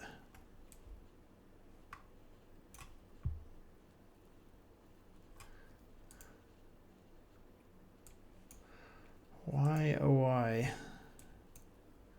has this not changed? What is going on here? Oh, I changed newspaper 1. Whoopsies. All right, whatever. I'm going to apply that there. That could be newspaper 1 now. That looks great. Did I just like knock this out of the park? I'm going to call this newspaper 2 though, because newspaper 2 is in there. Call that newspaper 1. And get active newspaper 1, and then we'll call this newspaper 3. Get active. We'll throw newspaper 3 in there. No. And we'll drop that on there instead. And yeah, that's cool because that's like that one looks like just some papers. You know what? We'll even do 4. Now we're getting.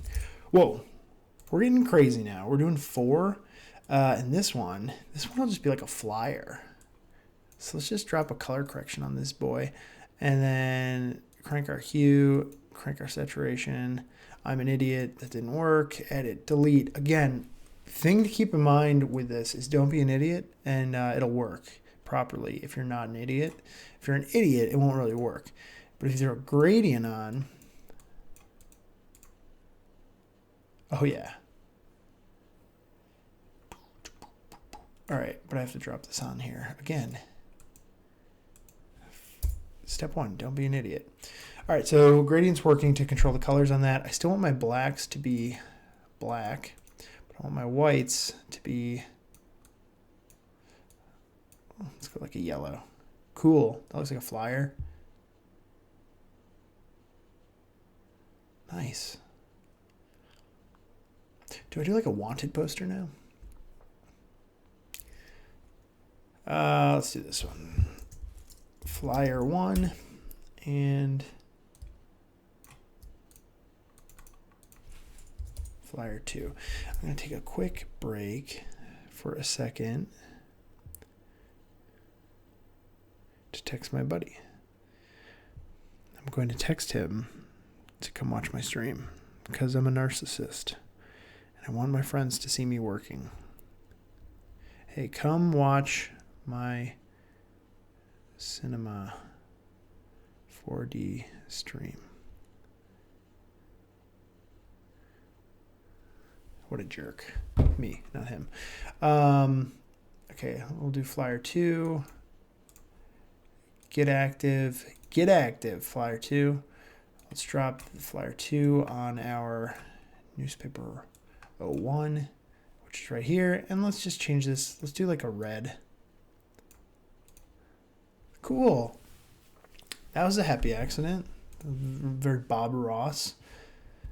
Now who cares about that? Let's jump back into our scene wide. Let's look at our first batch of newspapers. Oh, let's unsolo everything. It's going to load everything back in. We're going to save again. And let's turn our fella back on. Let's turn our light off so we can't see all of his parts. And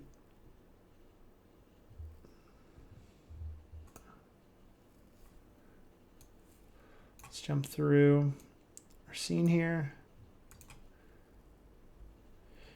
There's our newspapers in the back. And what with different textures, like we're all doing the same animation, kind of repeating it over and over, but with different textures in the back, it's going to like, you know, some of these will look like newspapers. Others will look like flyers now. So let's just throw some...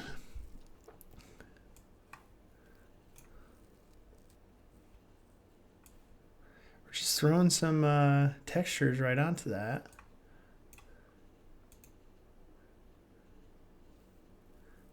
And again, this is why I'm not like really diving into the opacity too much, because like, look, this isn't doing shit. If I throw on a key light though,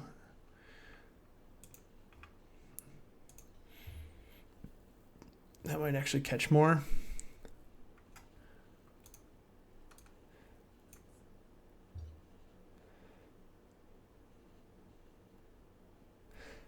Honestly, not much though. Not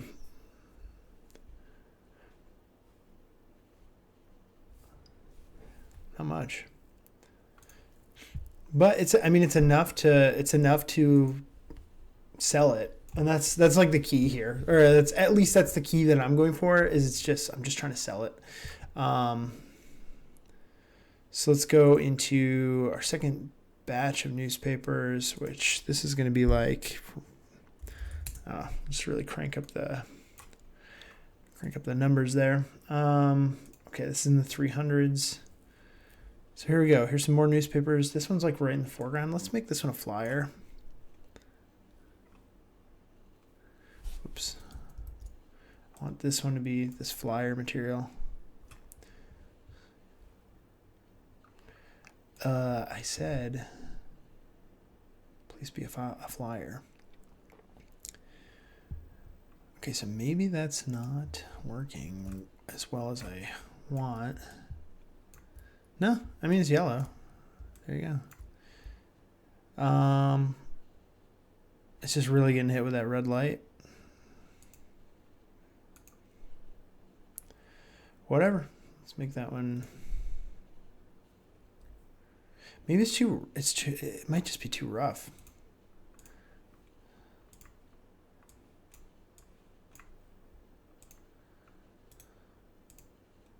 So if I solo that, that's So we got there, disable solo.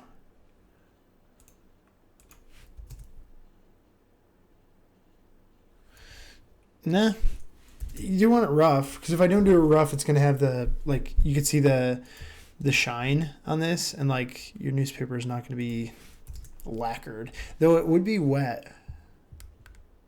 Man, there's so many decisions to make. But I'm just gonna, what I'm gonna do is just change that one to one of these newspaper textures. So hopefully it just kind of hits, the light hits it a little bit more. Newspaper 5, let's cram this back here. All right, so newspaper 5 is right here. Maybe we'll do this one as a flyer. Is my face covering this? Kind of.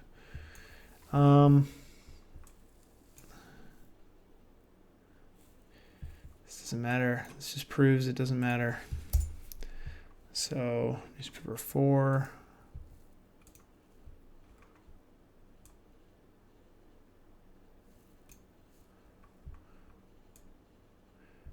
Where's newspaper 4? What happened to newspaper 4? Oh yeah, this one's going way back there. Just throw a texture on it. It's getting picked up. And then newspaper 1, like, I could art direct all this if I want, but it's not really like, it's not really terribly necessary. The only thing we really want to make sure is this one that's wiping the screen. This one's like way far in the background. That's 1. No, that's 4. Where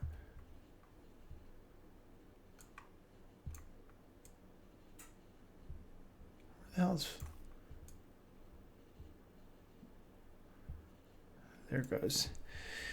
There it goes. We'll just throw that on there. The only one we really want to make sure is this, the one that's like wiping the screen, because that's going to be an actual continuity issue. If continuity issue, it's going to happen so quick you're not going to notice, but arguably it will. So that's the one that's wiping the screen.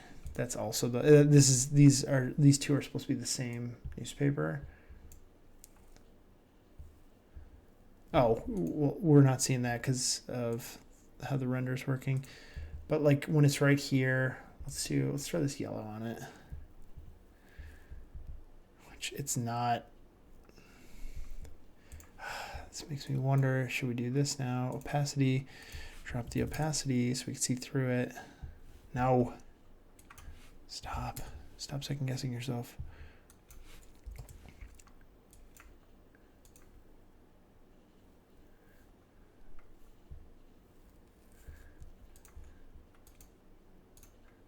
Needs to be on. Good thing I tested that.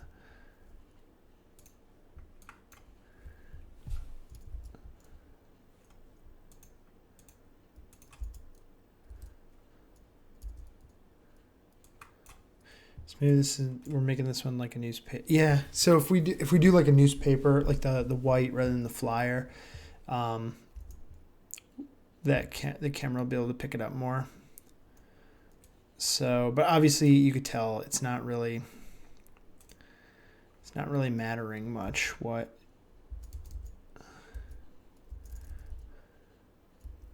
is going on.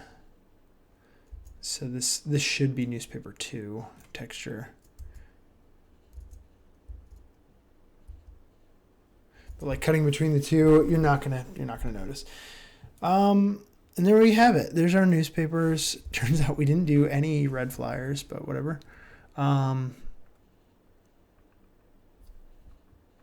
There we go. There's the particle portion of this stream.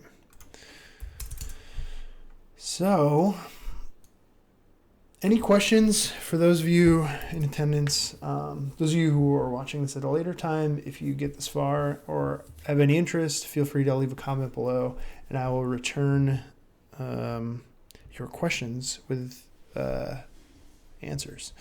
But at this point, let's do some subsurface scattering texturing. So what I'm going to do for that is I'm going to solo my character's body, and I'm going to jump out of.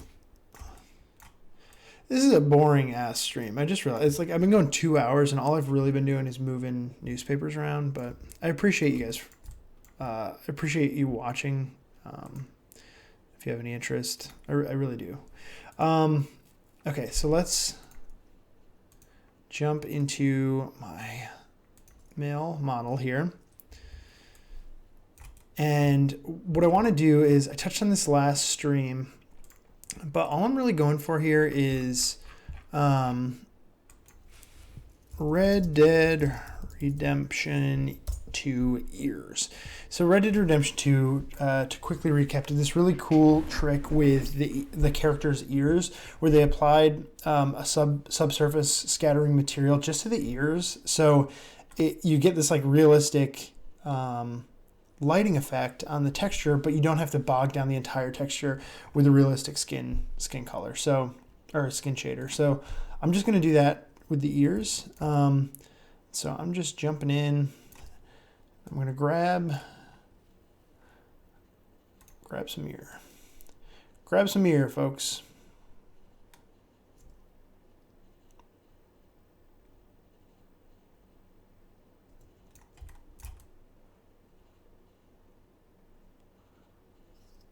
I'm going to deselect that chunk right here, because I don't think we'll need it. It's basically all I need. It's just like a little hunk of ear. In theory, this is all theory, so we'll see if it works. Let me grab my other ear. Holding shift, I will paint on my selection for this ear. And don't forget to select behind your ears. That's basically it. So I want to set selection on this. We'll call this ears, and I'm just going to test my selection. Restore selection. This is my body hair selection. This is my head hair. When I was doing hair simulations, this is the rest of the short body hair. And now I have ears. So what I'm going to do is I'm just going to grab my skin material, and I'm going to call this ears diffuse. Ears gloss, we'll call it. And with the ears gloss, I'm going to jump into this in the node editor, and I'm really going to gloss it on up. So I want this image texture, cool, but I also want to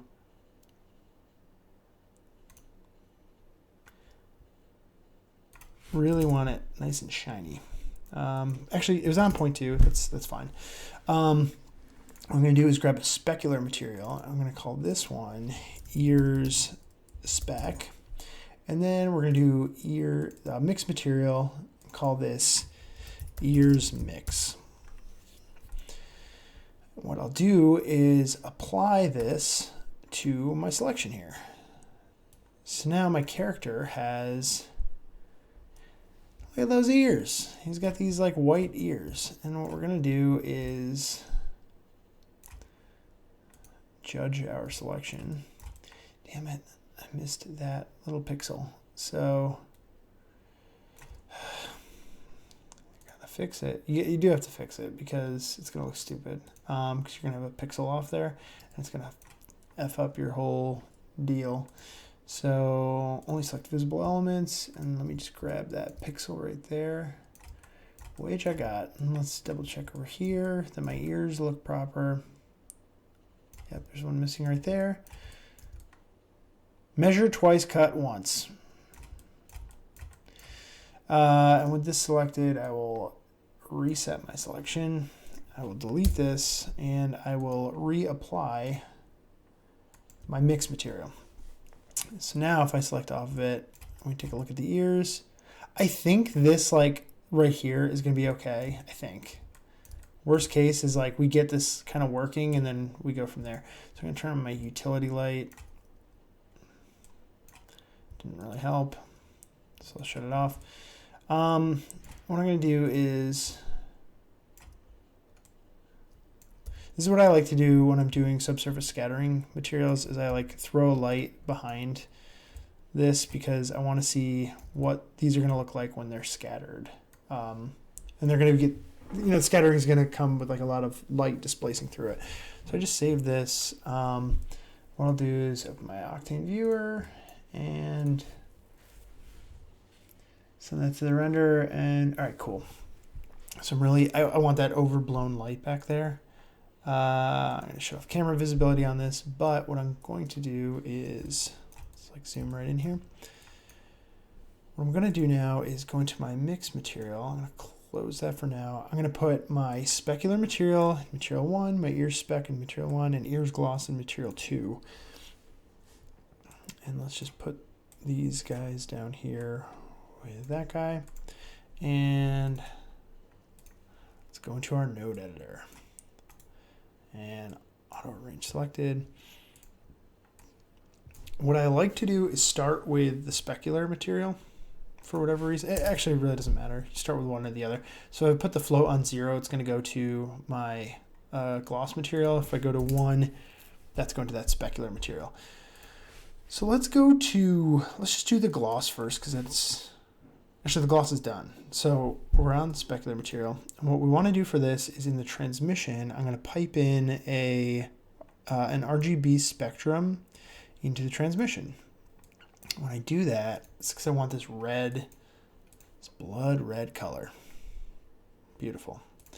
Maybe like a little more peach, like orange color. And what I also want to do is pipe in a scattering medium into the medium. We're almost home. Now I'm going to pipe in an RGB spectrum to both the absorption and the scattering.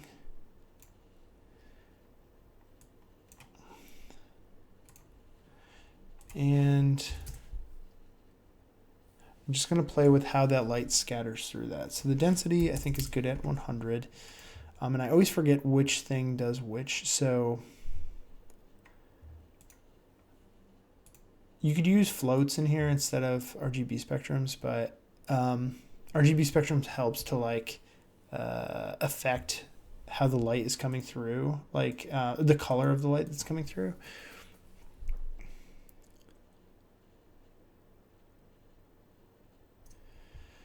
I don't know. That might be fine, actually. If I knock that back to this float back up, it's kind of working. Yeah, so he's getting that like glowing ear. I mean, we're not going to have too many shots where we're really close onto it. But can you... Yeah, I could just make this more dense. That's the other thing too. So if I float it all the way to 1, sorry, if I float it to, I was going in the wrong direction anyway. So if I float it to closer to 0, if I do like 0.2, I'll get like a little bit of glow, but I'll get more of the gloss texture coming through. And I do like it a little bit more 50-50. So there are a few shots where I'm like really up close and personal with the character's head. So maybe like my medium shot around 408. So I'll go back. Let's put this at like 800. Let's go to 408. And we'll go to our medium shot and we'll see how the light is reacting there. Also keep in mind, it's just going to be that light. So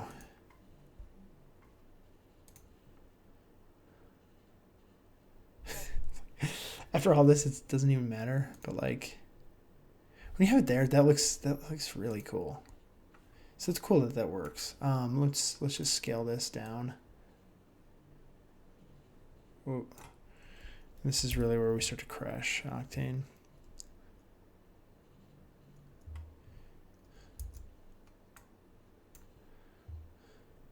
But that looks awesome. Like when I do the actual lighting, this might not even matter because I might not need it, but it's cool to see that like in theory that works. Like that's what's really fun about like doing tutorials and like reading up on this stuff is like it's like, all right, I think if I do something like this, it'll work. And sometimes it does. And when it does, it just when it just works, it's awesome. So here's like the whole scene, and this is with that like backlight, but without it, like there's not really a situation where we're seeing our guy like really up close. Like 5:15 on our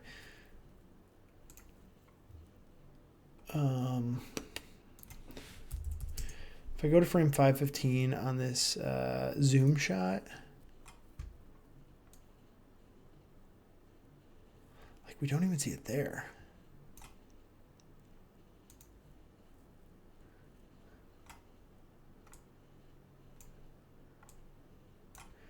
But part of what we're going to do is actually like, we're going to adjust lighting for like different shots.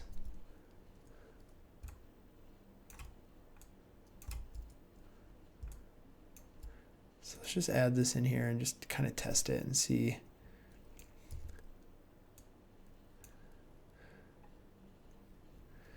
Cause I kind of just want this like, this little like decorative, or this little like effect light over here. That's going to, oops. That's just going to highlight these like little details that we want to show off. So I might even have like this little,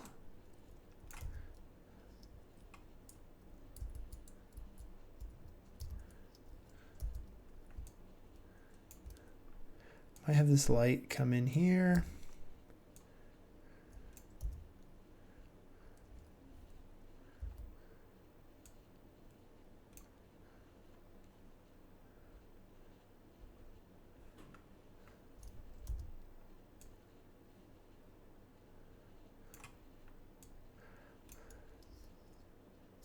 I'm not going to do that. That's stupid. But that goes to show you, like, when we're pressed in really close on this shot, it's like we're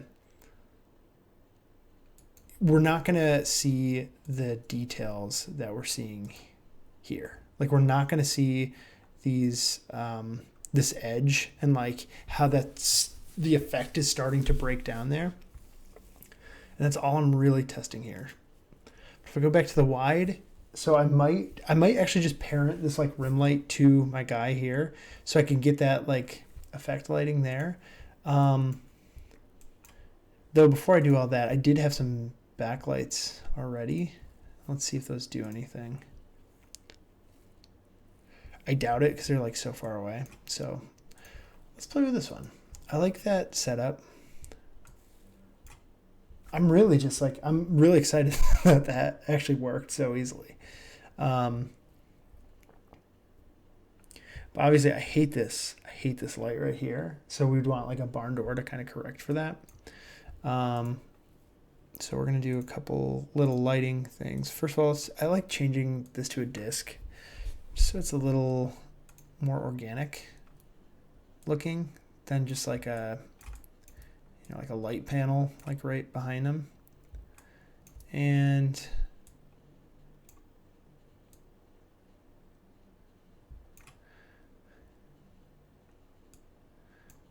that's way too much lighting. I also don't want this still that line, that like division right there on the ground. I don't want to see that. So for starters, what I'm going to do is go into my light settings, and I'm just going to throw in the distribution. I'm going to go to C4D Octane, and I'm going to throw in a fall off map, and that's just going to give the light a much more natural fall off. So natural that we could barely see it, but we're getting this cool. It actually looks really cool, like right on the shoulders like that. And when you throw that fall off on, you usually have to like crank it up a little bit. The fall off's actually like killing my effect there. Maybe we won't do a fall off, but we'll just turn this light down because I don't want it to be so harsh on my character. I'm just trying to show off my cool lighting setup. I'm just playing with the color temperature here.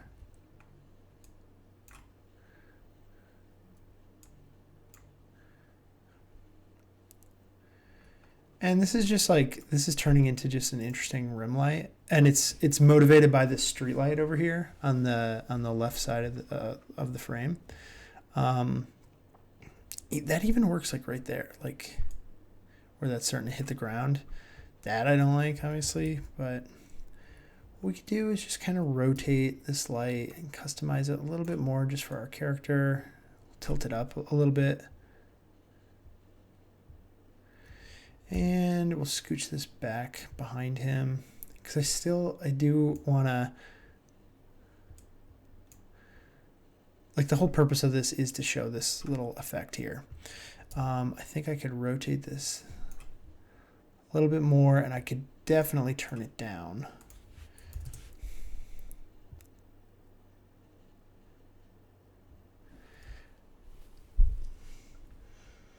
Though I am getting a little bit of this light on the shoulder, which I don't like. So let's just scooch this over a little bit more. Because again, like this is, we're getting hit by the red light on this side. I could get real crazy and do this.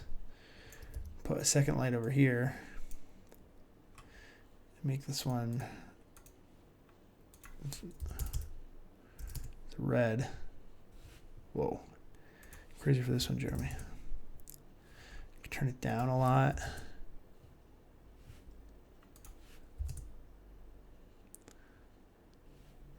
I do kind of like that too. And let's just play around with our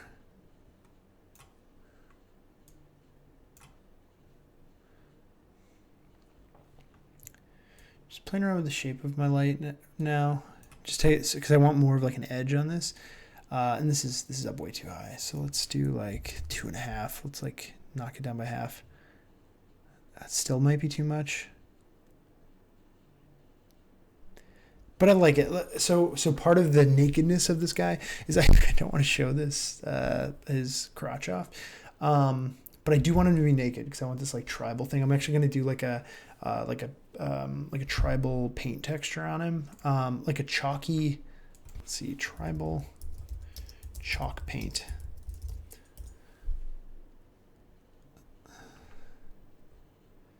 This. I think this looks so cool. Just like a wash on the entire body, not like a pattern, just like a full like wash. Not trying to like appropriate any look or anything like that. I just think it just looks cool. I guess that is appropriating it, but this got weird. Whatever. That's what I'm gonna do. But I really like that lighting. The lighting looks sick. Let's extend this a little bit. Scooch that over to the right a little bit. I like that this puddle here is picking up. It's picking that up as well.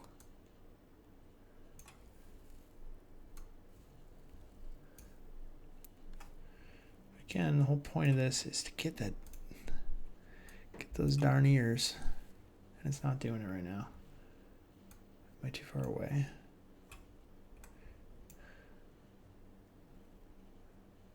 Might just not be strong enough now.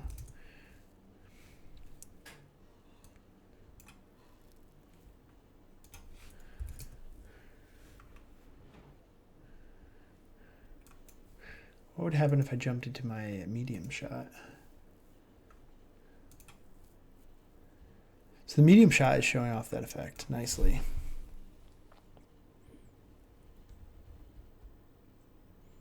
That's cool. That's really cool. I'm really happy with that, how that looks. I'm actually going to just adjust this a touch more toward the density, like adding a little more density to the scattering by sliding my float a little bit back a little bit more toward the gloss side of things rather than the specular side. Such a simple effect. It's so cool. I'm so happy that works. And I'm going to slide it back. I changed my mind. So there's my wide shot. This light is a little strong still. And I could change the texture in here. So this is another thing I like to do, is go into the texture and go into my sources. And I have these IES, this IES light pack. I forgot where I got it from, but it adds different different textures to the light itself. So the fall off is affected a little differently. I might just do this like scatter light. This might be cool. Let's see how that looks in there. Yeah, see how that light, like it falls on it way differently now. Now I can crank it up. I can crank it up a lot more, but still get an organic looking light out of it, rather than like this just hard spotlight kind of thing. Backlight blue, we'll call this, and then backlight red. And I'm actually okay with that, like the very harsh red light, because I'm trying to get the red light to influence the lighting of the entire scene. So I like the hard edge there. I just don't want the blue light to be that intense. Or I'm sorry, not that intense, that like flat and organic, because I do want it a little bit more natural looking. Here's the other thing. If I turn my fog volume back on, how that's going to affect it. And it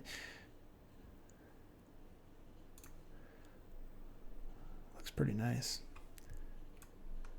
I'm definitely hitting the moody lighting that I was going for.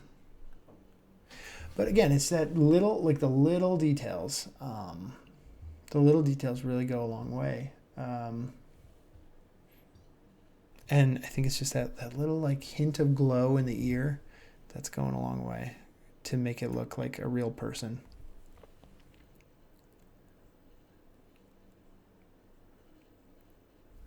Now the last thing I'm going to do, I'm going to bring these in to my lights. I'm going to check the color on everything. So my blue light should be 9100 on the temperature. Does anybody have any questions, by the way? If you do, just feel free to shoot them in there. Oh, I'm sorry. This has been over on the side this whole time, kind of getting blocked by my head. So my backlight blue, I'm going to make that 9100. And then I think my red was 1000. Yeah. So that's good. And the last thing I want to do is I actually want to parent these lights to my character, because I want them to move with my character. Actually, no, I don't.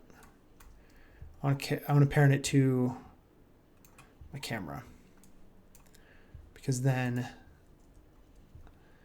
if we skip ahead in the animation, I want those to follow my guy, and they are.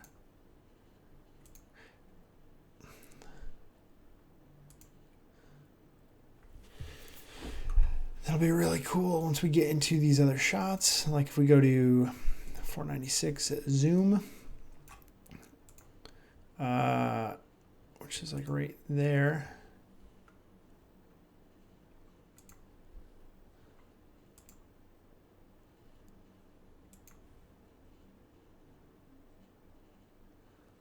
That's cool. All right, so the big things I wanted to do, I'm just gonna shut those off visibility wise. The big things I wanted to do tonight, I've done. I want to do the newspapers, I want to do the ears. So I'm actually going to, it's only 10:20 where I'm at right now. I'm going to push this a touch further now and jump into the texturing, that chalk texture for my character's body. Because after that, I'm done. Like I'm done with this portion. There were a couple other things I wanted to try. Like I want to do a render pass of volumetric lights from the street so that I can like have some dust show up in that light in comp when it comes to comping. But there's just some like little things. But I'm very close to getting this ready to render. The last like big step is texturing my like character when he's in muscle form, which is that, and that's this whole other thing. Also with that, I'm still trying to figure out what I want to do for the scene and the lighting. So if there's any, if you guys have any suggestions, I'm definitely open to it, because this is all like a fun experiment kind of thing. But yeah, I guess let's do this. Let's solo our guy again. And I'm going to turn on this utility light. It's wonderful. I'm actually going to turn that off. I'm going to save, and what I'm going to do is get right into building this chalky kind of material. So we'll do another glossy material. Chalky overlay, I'll call this. And I think all I'm going to do for this, I think all I need to really do is just drop this right on my body.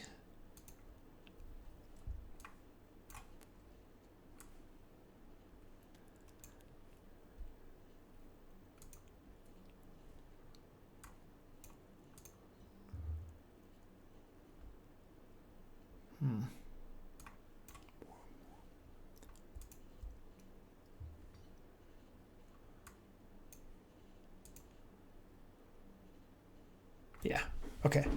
So I want to drop this on the body. And I'll shut my lights off here.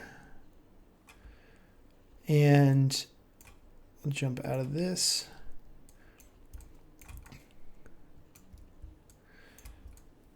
And I want to go with that like chalky texture. So I don't want this to be glossy. I actually want it to be pretty rough. So for now, let's just throw a roughness on it, like 0.9. And immediately, all I'm really going to do is I want the opacity to drive where this is appearing and reveal the stuff, everything else below it. So I'm going to use a utility texture for that, I think, from like 3D Collective, utility mask. I want something real like patchy. I think this is actually the same texture I use for my street wet maps. And if we pop that right on opacity, solo that, we're going to see, immediately going to see where the,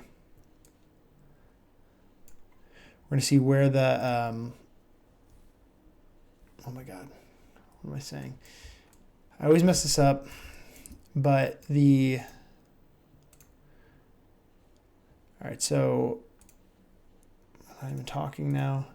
If I throw an RGB spectrum into my diffuse to drive the color, so red is where the chalk is going to appear, which is the white. So the white section on my opacity is where everything's going to appear. Black is where it's not going to appear. I'm going to change my transform. I'm going to change the size of this because I want like, I think I want something like that where it's like real splotchy.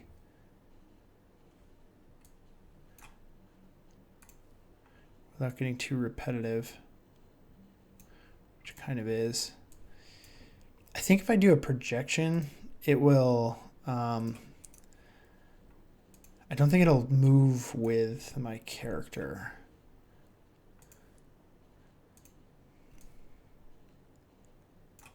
So like if my character, it's just like, I think it's just projected onto it. So, oh, never mind. Still a texture noob. If anyone's on right now and you know the way projection works, does that, like if I project the image texture onto my mesh, will that move with it? Let me know if you know and would like to type. All right, I'm gonna save again.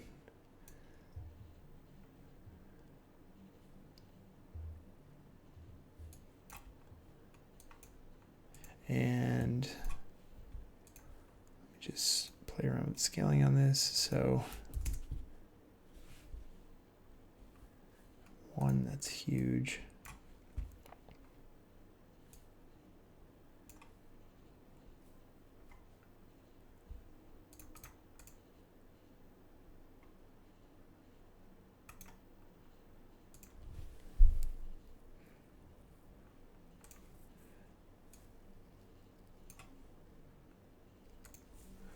Breaking it. It's breaking.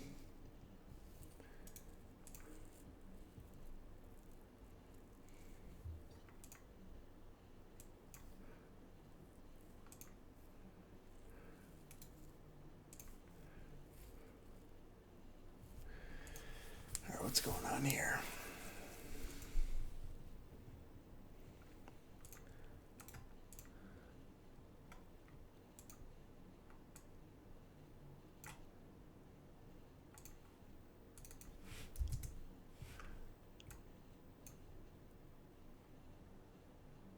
For some reason, my image texture is not even. My projection's not doing anything.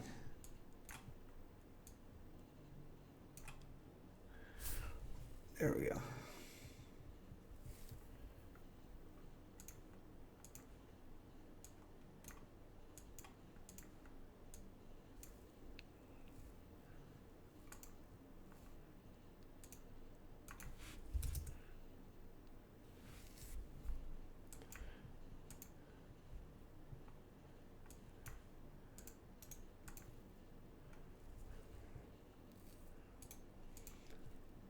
So I don't know what texture projection's not working.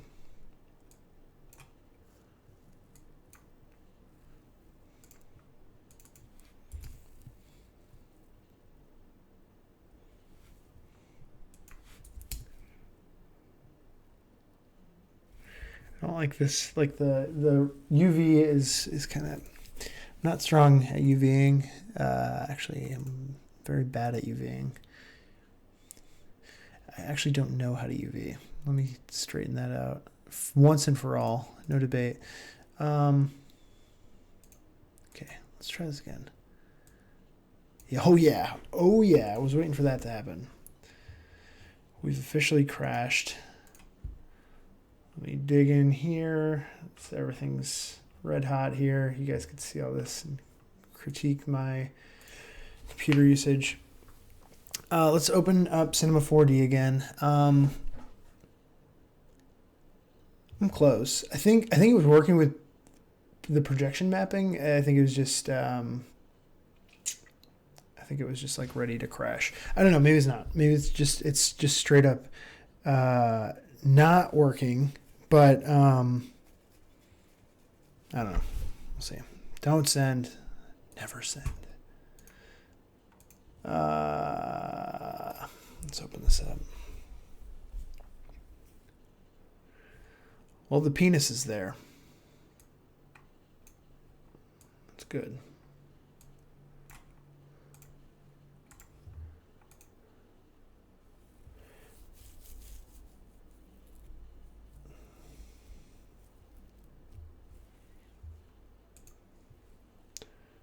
All right, it's cooking in all these materials. Oh, man, I just did a weird eye thing. Did you guys see that? All right. So let's go back into our node editor. Let's play with this.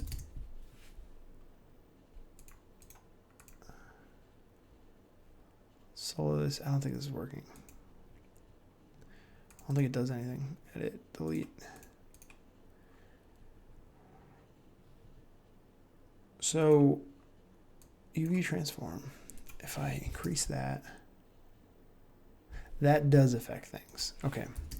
So maybe, I guess maybe projection doesn't work. I don't know why it wouldn't, but whatever.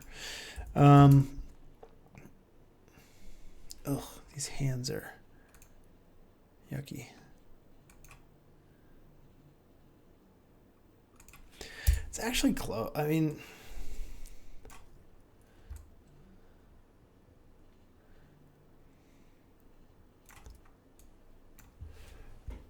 again, I'm just using this for the opacity map, or like the alpha where this is appearing. I probably want something more, less like splotchy. Like I want it like that. That actually looks cool. But this like hand thing, it's like he's got a glove on. Let me try projection one more time.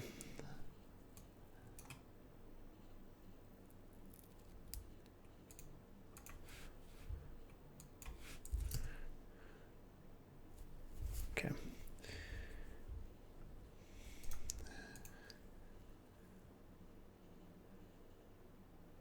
Okay.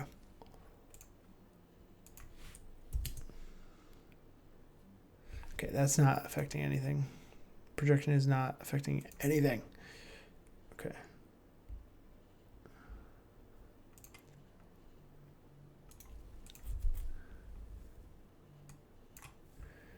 I don't even think I want this because it's like I do want more chalk than that. Let's solo this again. I'll change this back to, let's go with this. Yeah, I think that's closer. And let's increase that to like 2. Yeah, that looks cool. Simple as that. I'm easy to please. Again, you got to remember he's going to be in a lot of darkness anyway, so it's fine. The thing I want to make sure, though, is that his eyes are not covered.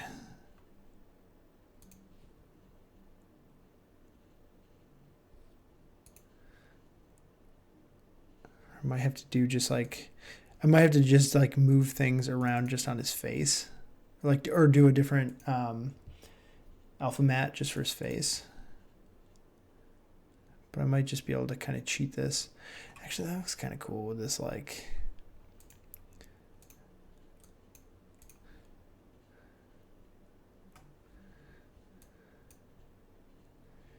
that looks kind of cool. What you do now too is like play with the brightness on this. Actually, no. What do I want to do? Gradient. If I throw another gradient on this, I can map my white to like an off-white.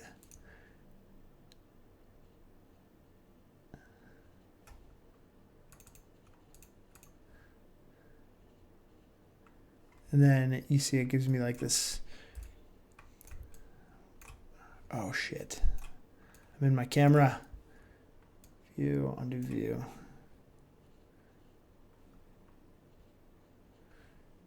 View, undo view. Okay. A wide shot, medium shot. Actually, it wouldn't matter because they're keyframed anyway. So those just joining, welcome. There's we're all adults here, but there's a penis on the screen, so I'm trying to get it off the screen. I'm working on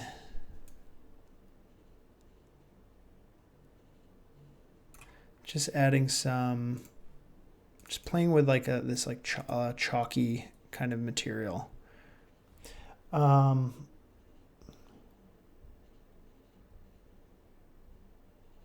Yeah, no problem, Boa. Thanks for the comment, man. First comment of the night. What do you mean by C4D stick texture tag? Oh. Will that stick it right to the mesh? I've never even used that.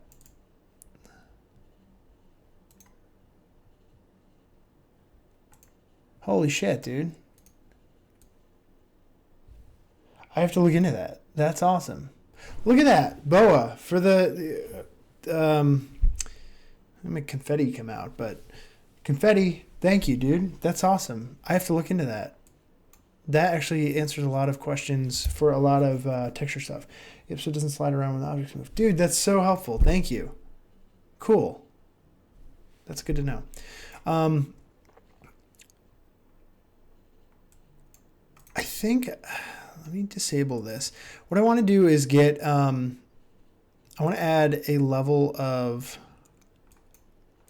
complexity to this map right now. Because right now I'm getting this pure white and it's like, I don't want it. I want to see through it. So those just joining, the reference is like this kind of like chalky kind of pattern like that. So what I can do is, whoops. What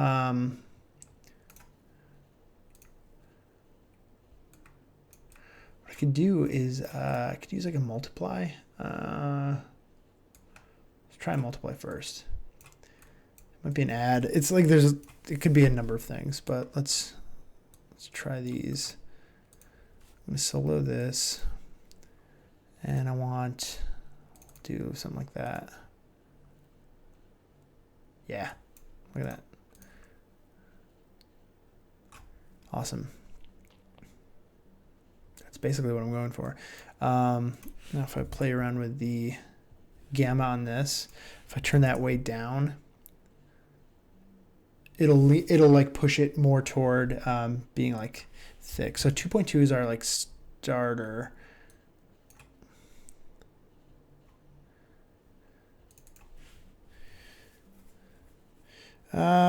Let's try like 1.2. Just kind of tweaking here. Yeah, that looks cool. I don't know why my ears are kind of fucked up now. Messed up. I don't know why my ears are bleeped up.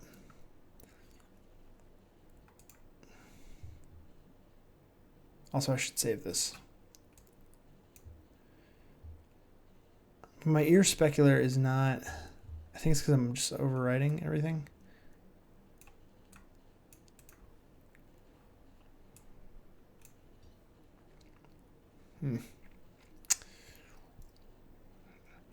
I don't know.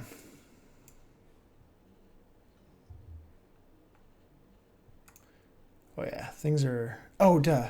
No, do I have solo on? What the heck is going on? What is going on with the lighting?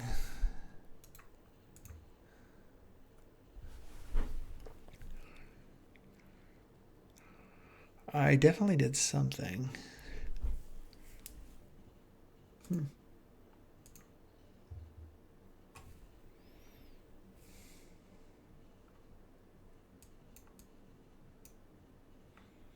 There we go. So are my lights working still?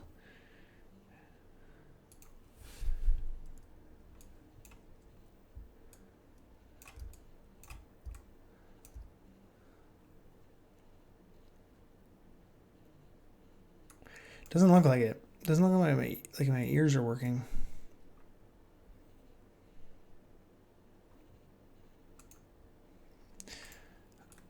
I might have to take this, edit, copy, put it in my ears mix material. Paste that into opacity there and opacity there. Shit. I broke my ears. Why isn't that working?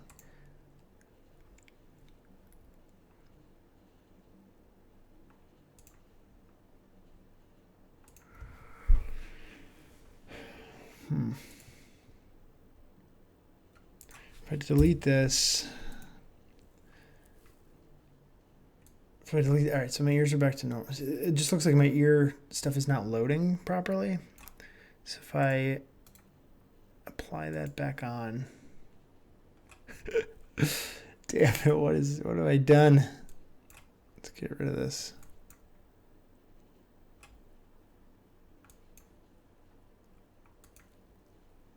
Oh, all right, it's working now. Whatever.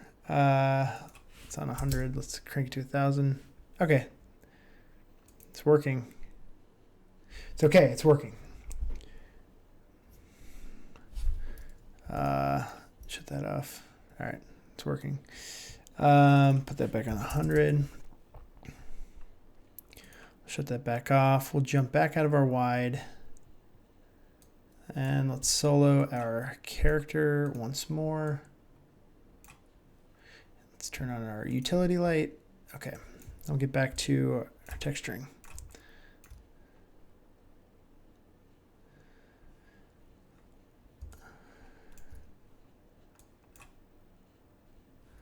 And we'll get back to our chalky overlay. Okay, so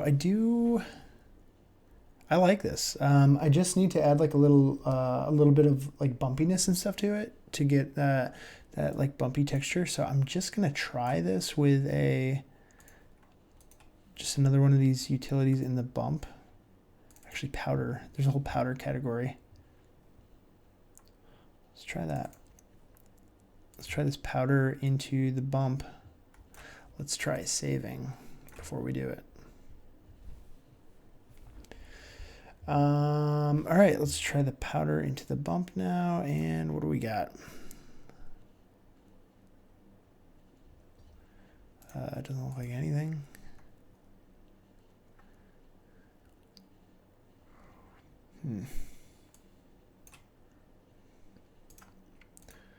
Does it have to be the opposite for the bump? Let's invert it.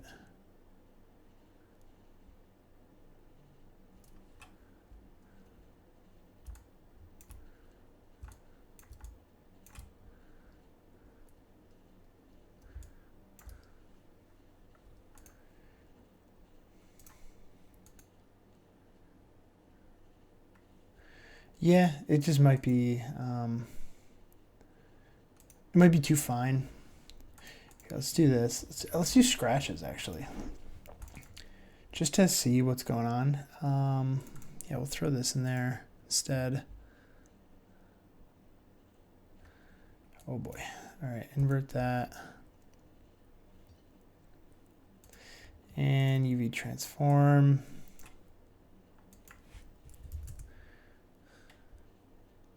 Okay, so let's see how these are working. All right, so the bump is showing up where the white is. So I think what I had before, it was like bump was showing up everywhere. That actually looks pretty dope. You can barely see it though.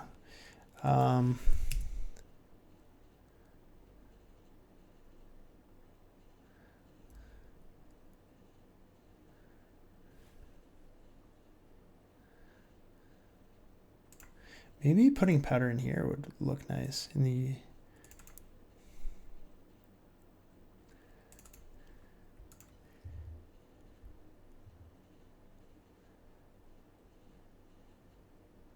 Yeah.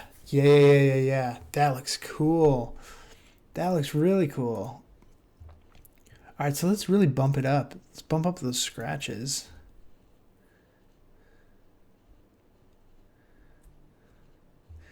That looks dope. I don't know. What do you guys think? Does that look cool?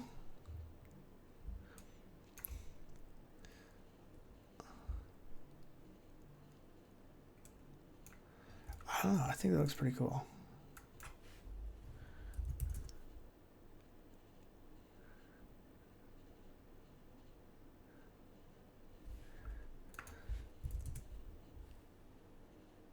Thanks, dude.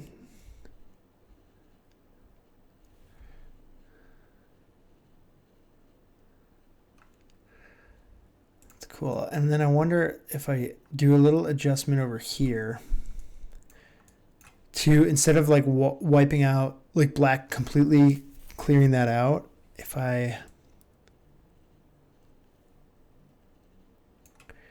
do this, if I do another multiply, oh boy, it's about to get crazy. Save again.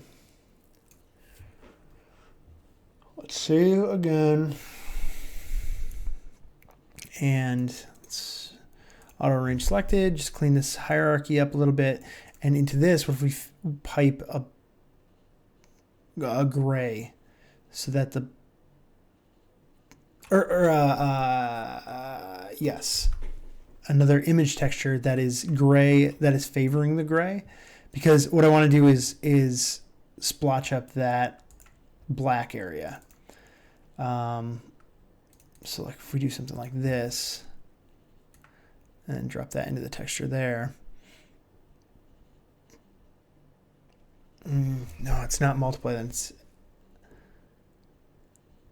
add, perhaps. Let's pipe that there. Whoops. Let's pipe this here. Let's pipe this here.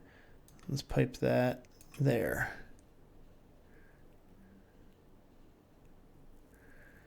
Yeah, I think that's working. Oops. That's working because that's splotching up that area.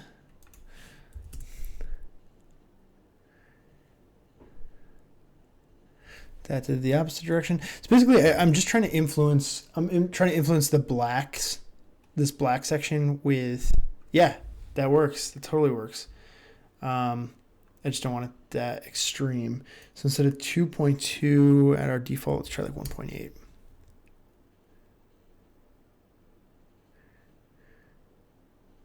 Yeah, that looks awesome.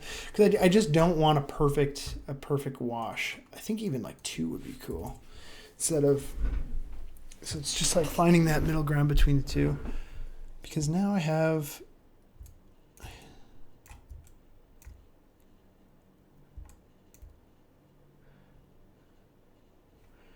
auto range selected. Let's get rid of this multiply. The only other thing is my bump here is, my bump's affecting this. What can I do about that?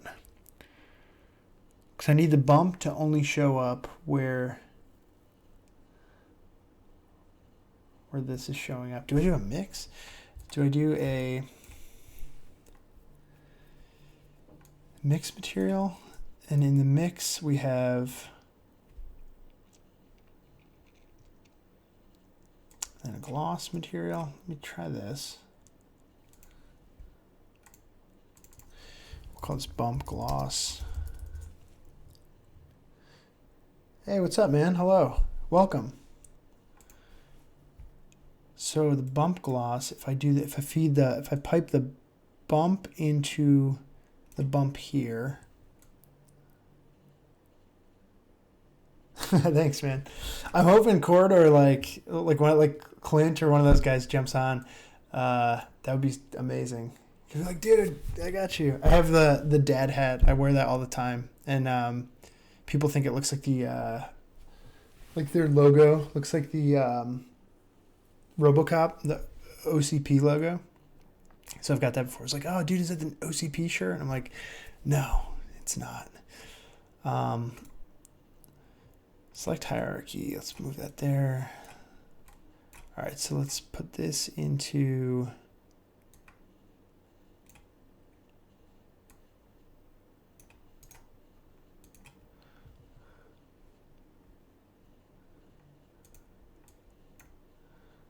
I'm trying to get rid of this bump. So if I do amount to the amount, if I float to one side, oh, I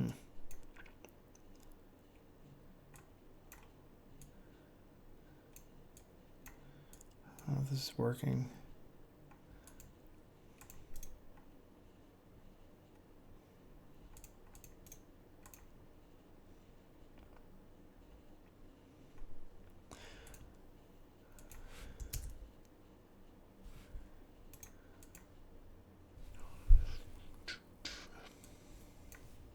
Might be overcomplicating this. Clint's been live streaming. So. Yeah, dude, I know that's actually, like, I've been meaning to do this for a while, and then I saw Clint was doing it. And I was like, oh, that's such a good idea. I'll just do that.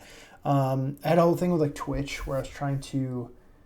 I've actually been using Twitch for like gaming, so I didn't want to mix like my YouTube stuff with gaming stuff. Then I figured like, well, yeah, I'll just live stream right on YouTube. So now I'm gonna be doing this regularly. 1 to 2 times a week, hopefully.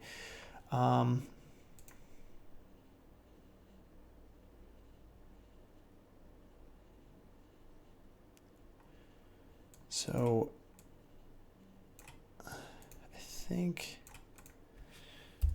oh, darn it. Damn it. I didn't want to do that. Okay. Let me pipe this back into the bump over here. I'm just trying to get rid of the bump where there's nothing on the skin. I'm wondering if I could do this, copy, paste, pipe this into material, auto wrench selected. Okay, Octane material, chalk bump.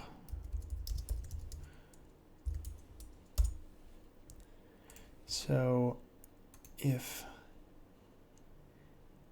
just for clarity, let's make this red.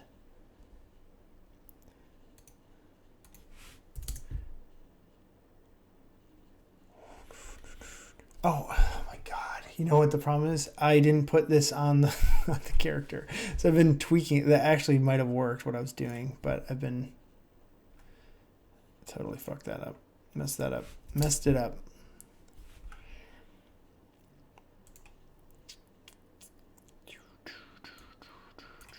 All right. All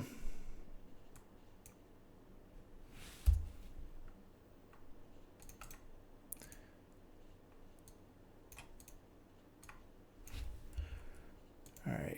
Get rid of all this.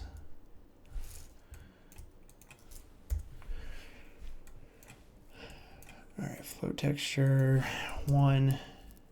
Okay. Yes, I'm back to what I need to be. Oh, that's creepy.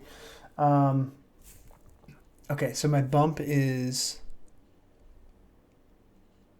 right there. So if I turn this to white, all right, that's where my bump's hitting. And I just, instead of floating this, if I go to 0, I kind of screwed that whole thing up, huh?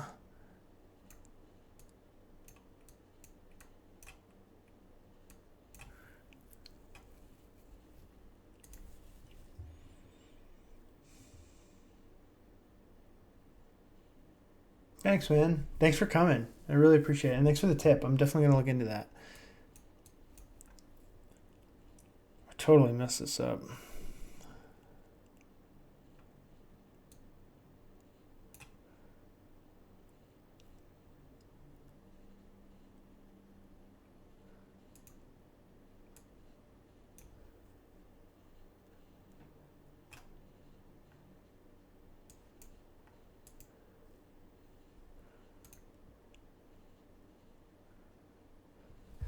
All right, so I've really done a number with this mixed material. Let's try this again. Let's try to just replace this with this. Okay, that's got us back where we need. Now the mix.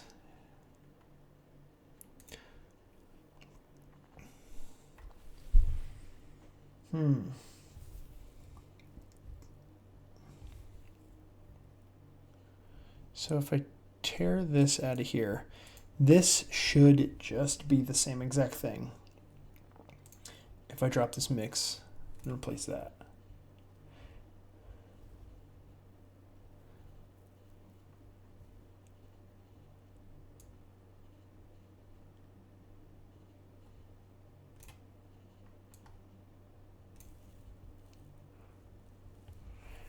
This is gnarly. All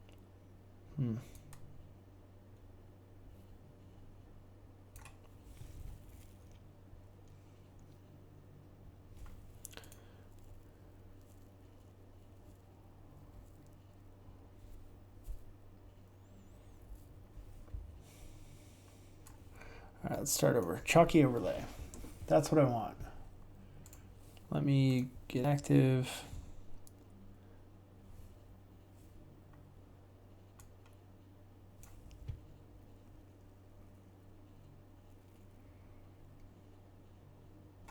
You know, I'm not gonna overdo it because this is it's all falling back under the. You're not even gonna see it. You're not gonna see these fine details because we're not even that close. And for the most part, this is basically what I want. So I'll call that 1.6 because I do want that to. There we go. And what I might do is just move this guy a little bit more. So it's on 1.5 or 0.15. Let's do 0.25. Let's just see if we can find a better position for that. 0.2.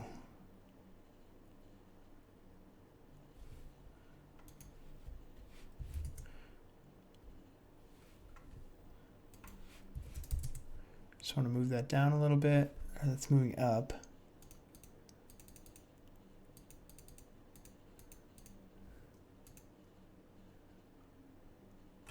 There, that looks pretty cool. That looks pretty cool. Our wiener's covered up, so we don't really need to worry about that anymore. And like, as far as our color, I don't like doing like a pure white ever. It's just like kind of grime it up there a little bit. Oof, that's way too yellow.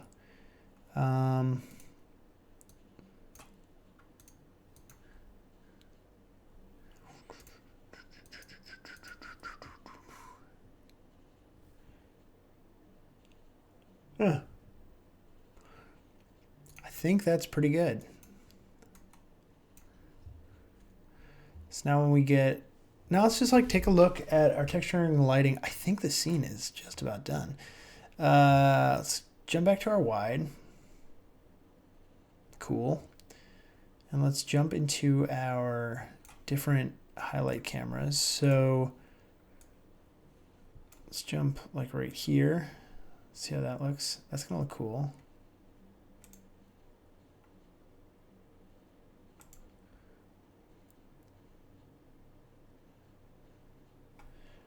That looks pretty cool.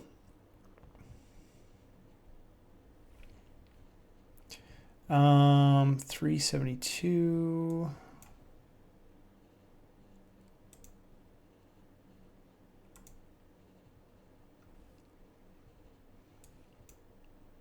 That's cool.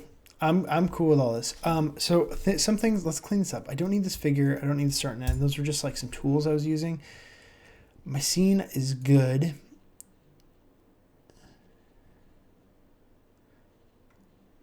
Let's jump back into our lighting. Let's shut this utility light off. Let's save it.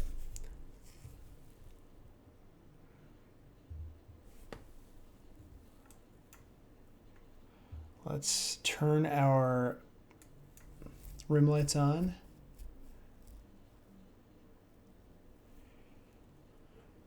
And let's turn our scene back on.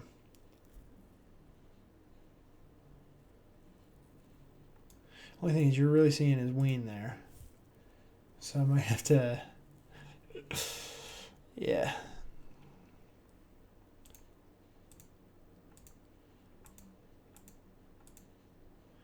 That might just be this, this side rim light. Nope.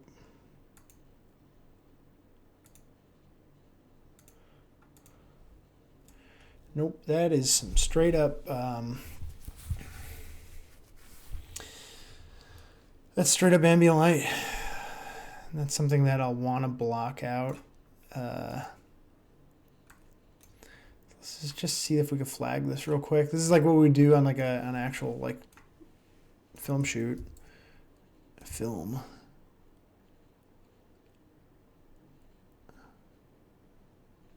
Oh, it's getting sluggish. So let's abort. Let's save that. Starting to wrap up for the night. It's been a long stream. Been going for 3 hours now. We're going to wrap it up soon. Let's get this flag up. We'll throw a diffuse, like a black material on that.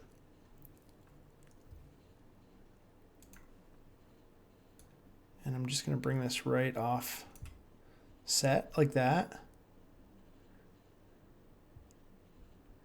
And that actually hides most of everything. What I'll do is I'll, doesn't quite hide it.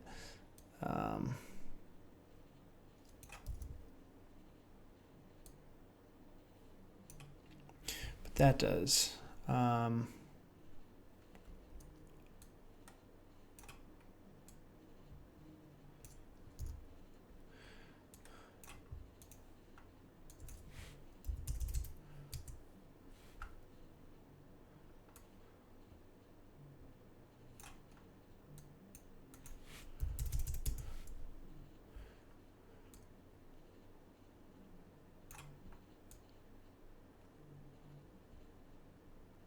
Basically, I'm just trying to flag that ambient lighting.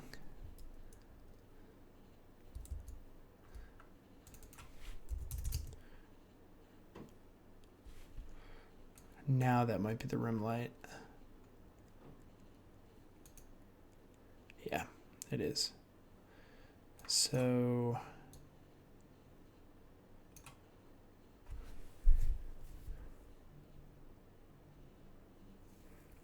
it's good to know. It's good to know like what my light is exposing. So just for like when I get into compositing, I want to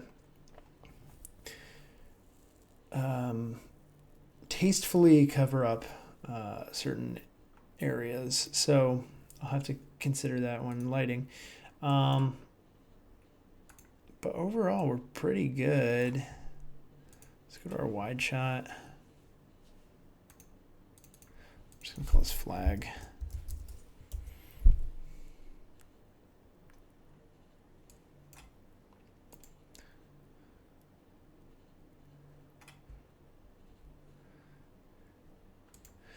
The only problem now, like, the chalky overlay is not really doing much. Like, this is with it, and this is...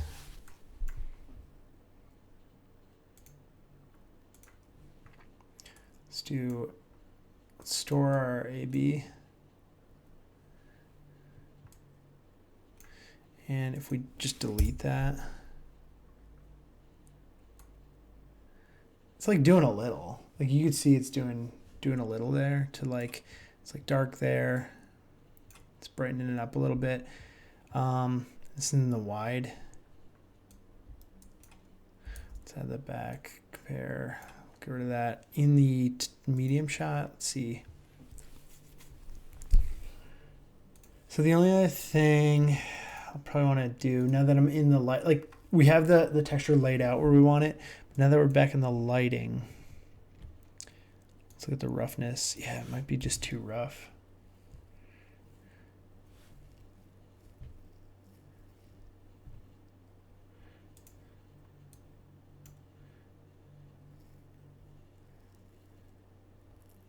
Maybe it's that we don't want to do a, maybe it's not chalky. Maybe it's just, maybe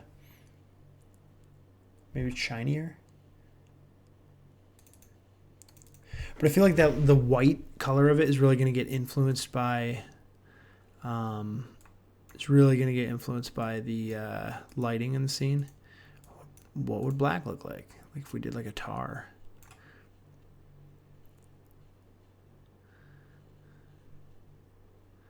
That looks kind of cool too. That looks kind of cooler.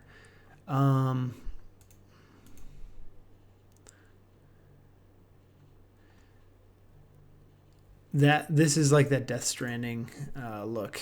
Death Stranding. Unger.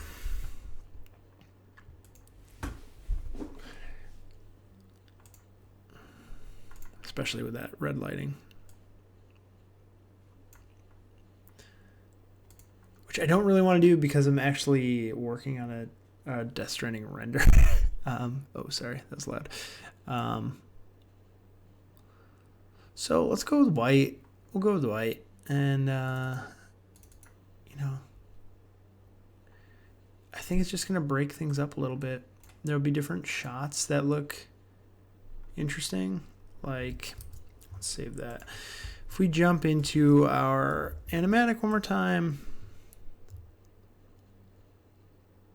383. That one will probably look pretty cool. 383. Oops.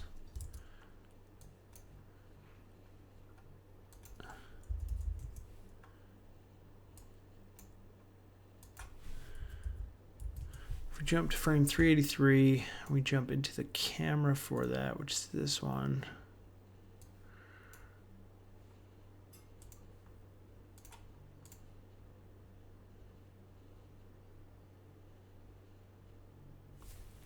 I mean, at the very least, it's breaking up the texture on the skin. It's giving these like weird Victor Zeiss scratches.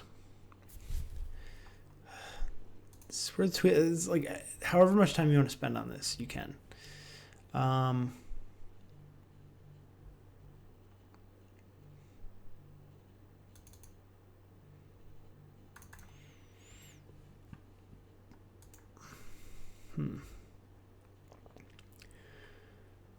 Getting tempted again to do another mix material.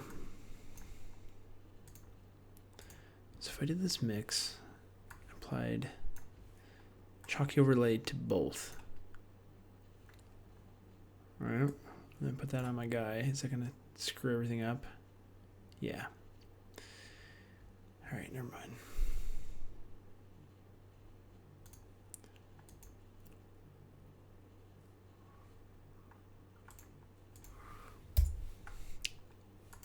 All right, so don't want to keep tweaking. I could tweak this forever. And this stream's getting really long. Oh, and I'm kind of hitting the end of my track list again. I guess like another thing I could do is just kind of tweak the opacity a little bit.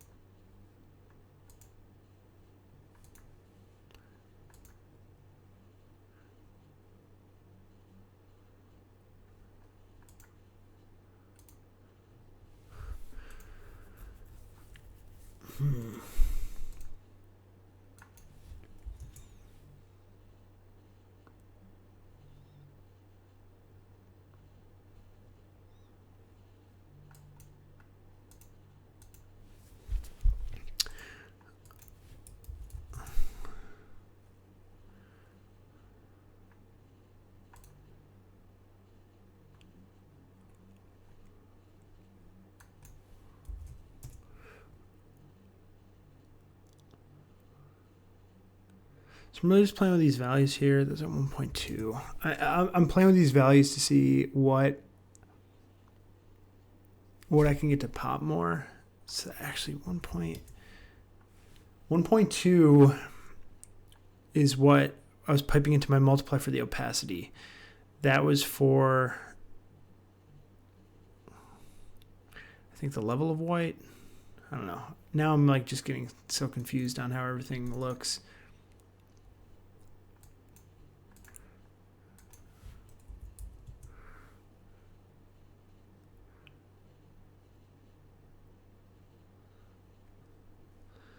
Here's the last thing I'm going to try. It's dropping a gradient on this. Oops. Let's save this again.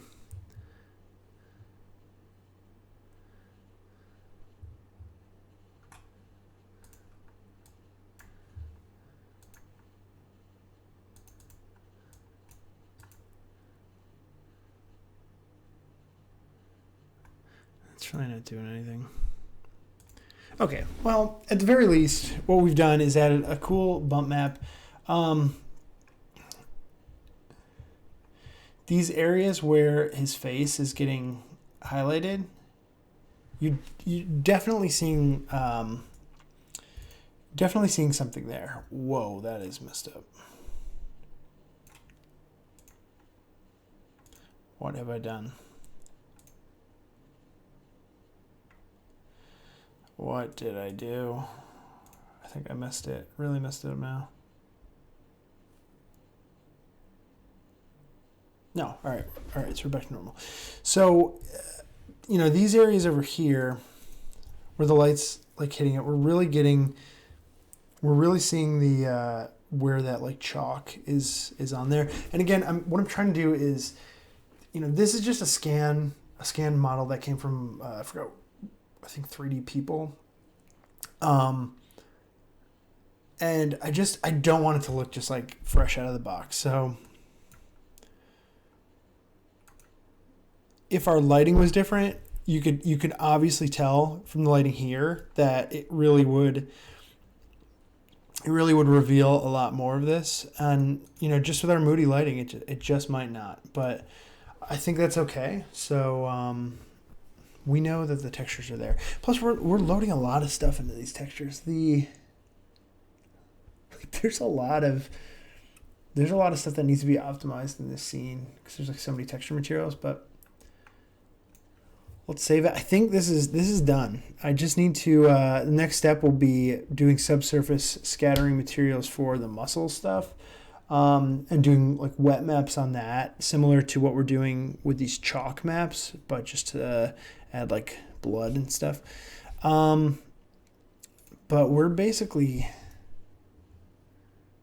there. So this scene is almost ready to render. And my volume thickness, and drop a 0 out of.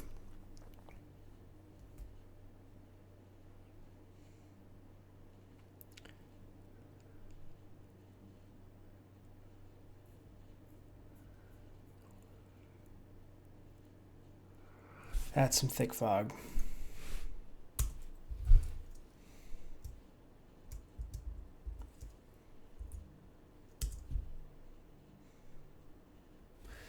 Let's just double it. I'm actually gonna leave this cooking overnight. See if we get a frame out of this. So I'm gonna go to my render settings. I'm going to frame test 01. Just drop that out there.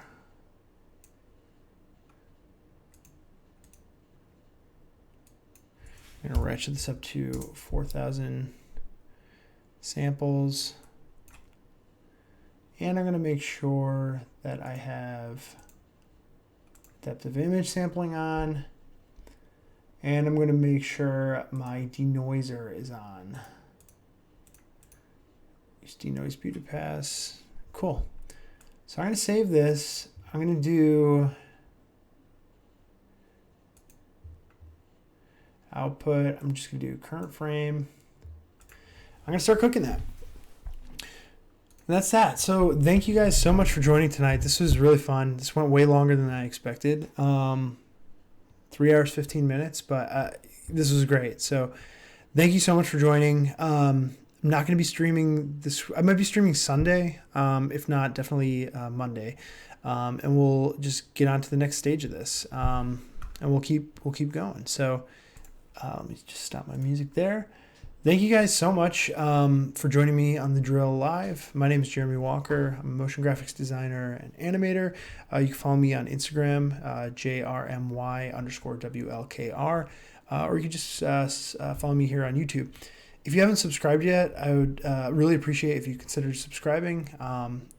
80% of my viewership comes from just random people popping in. So if you subscribe, I would really appreciate it, and you'll control the algorithm a little bit more. So you'll see me when I stream, you'll see me when I post, and I'm happy to listen to any feedback and make content that is something you're interested in, and that is all influenced by your participation. So that's all for me. I'm just rambling now, just while I close some things off. And but I will see everyone next time on The Drill Live. So thank you so much again. Thanks.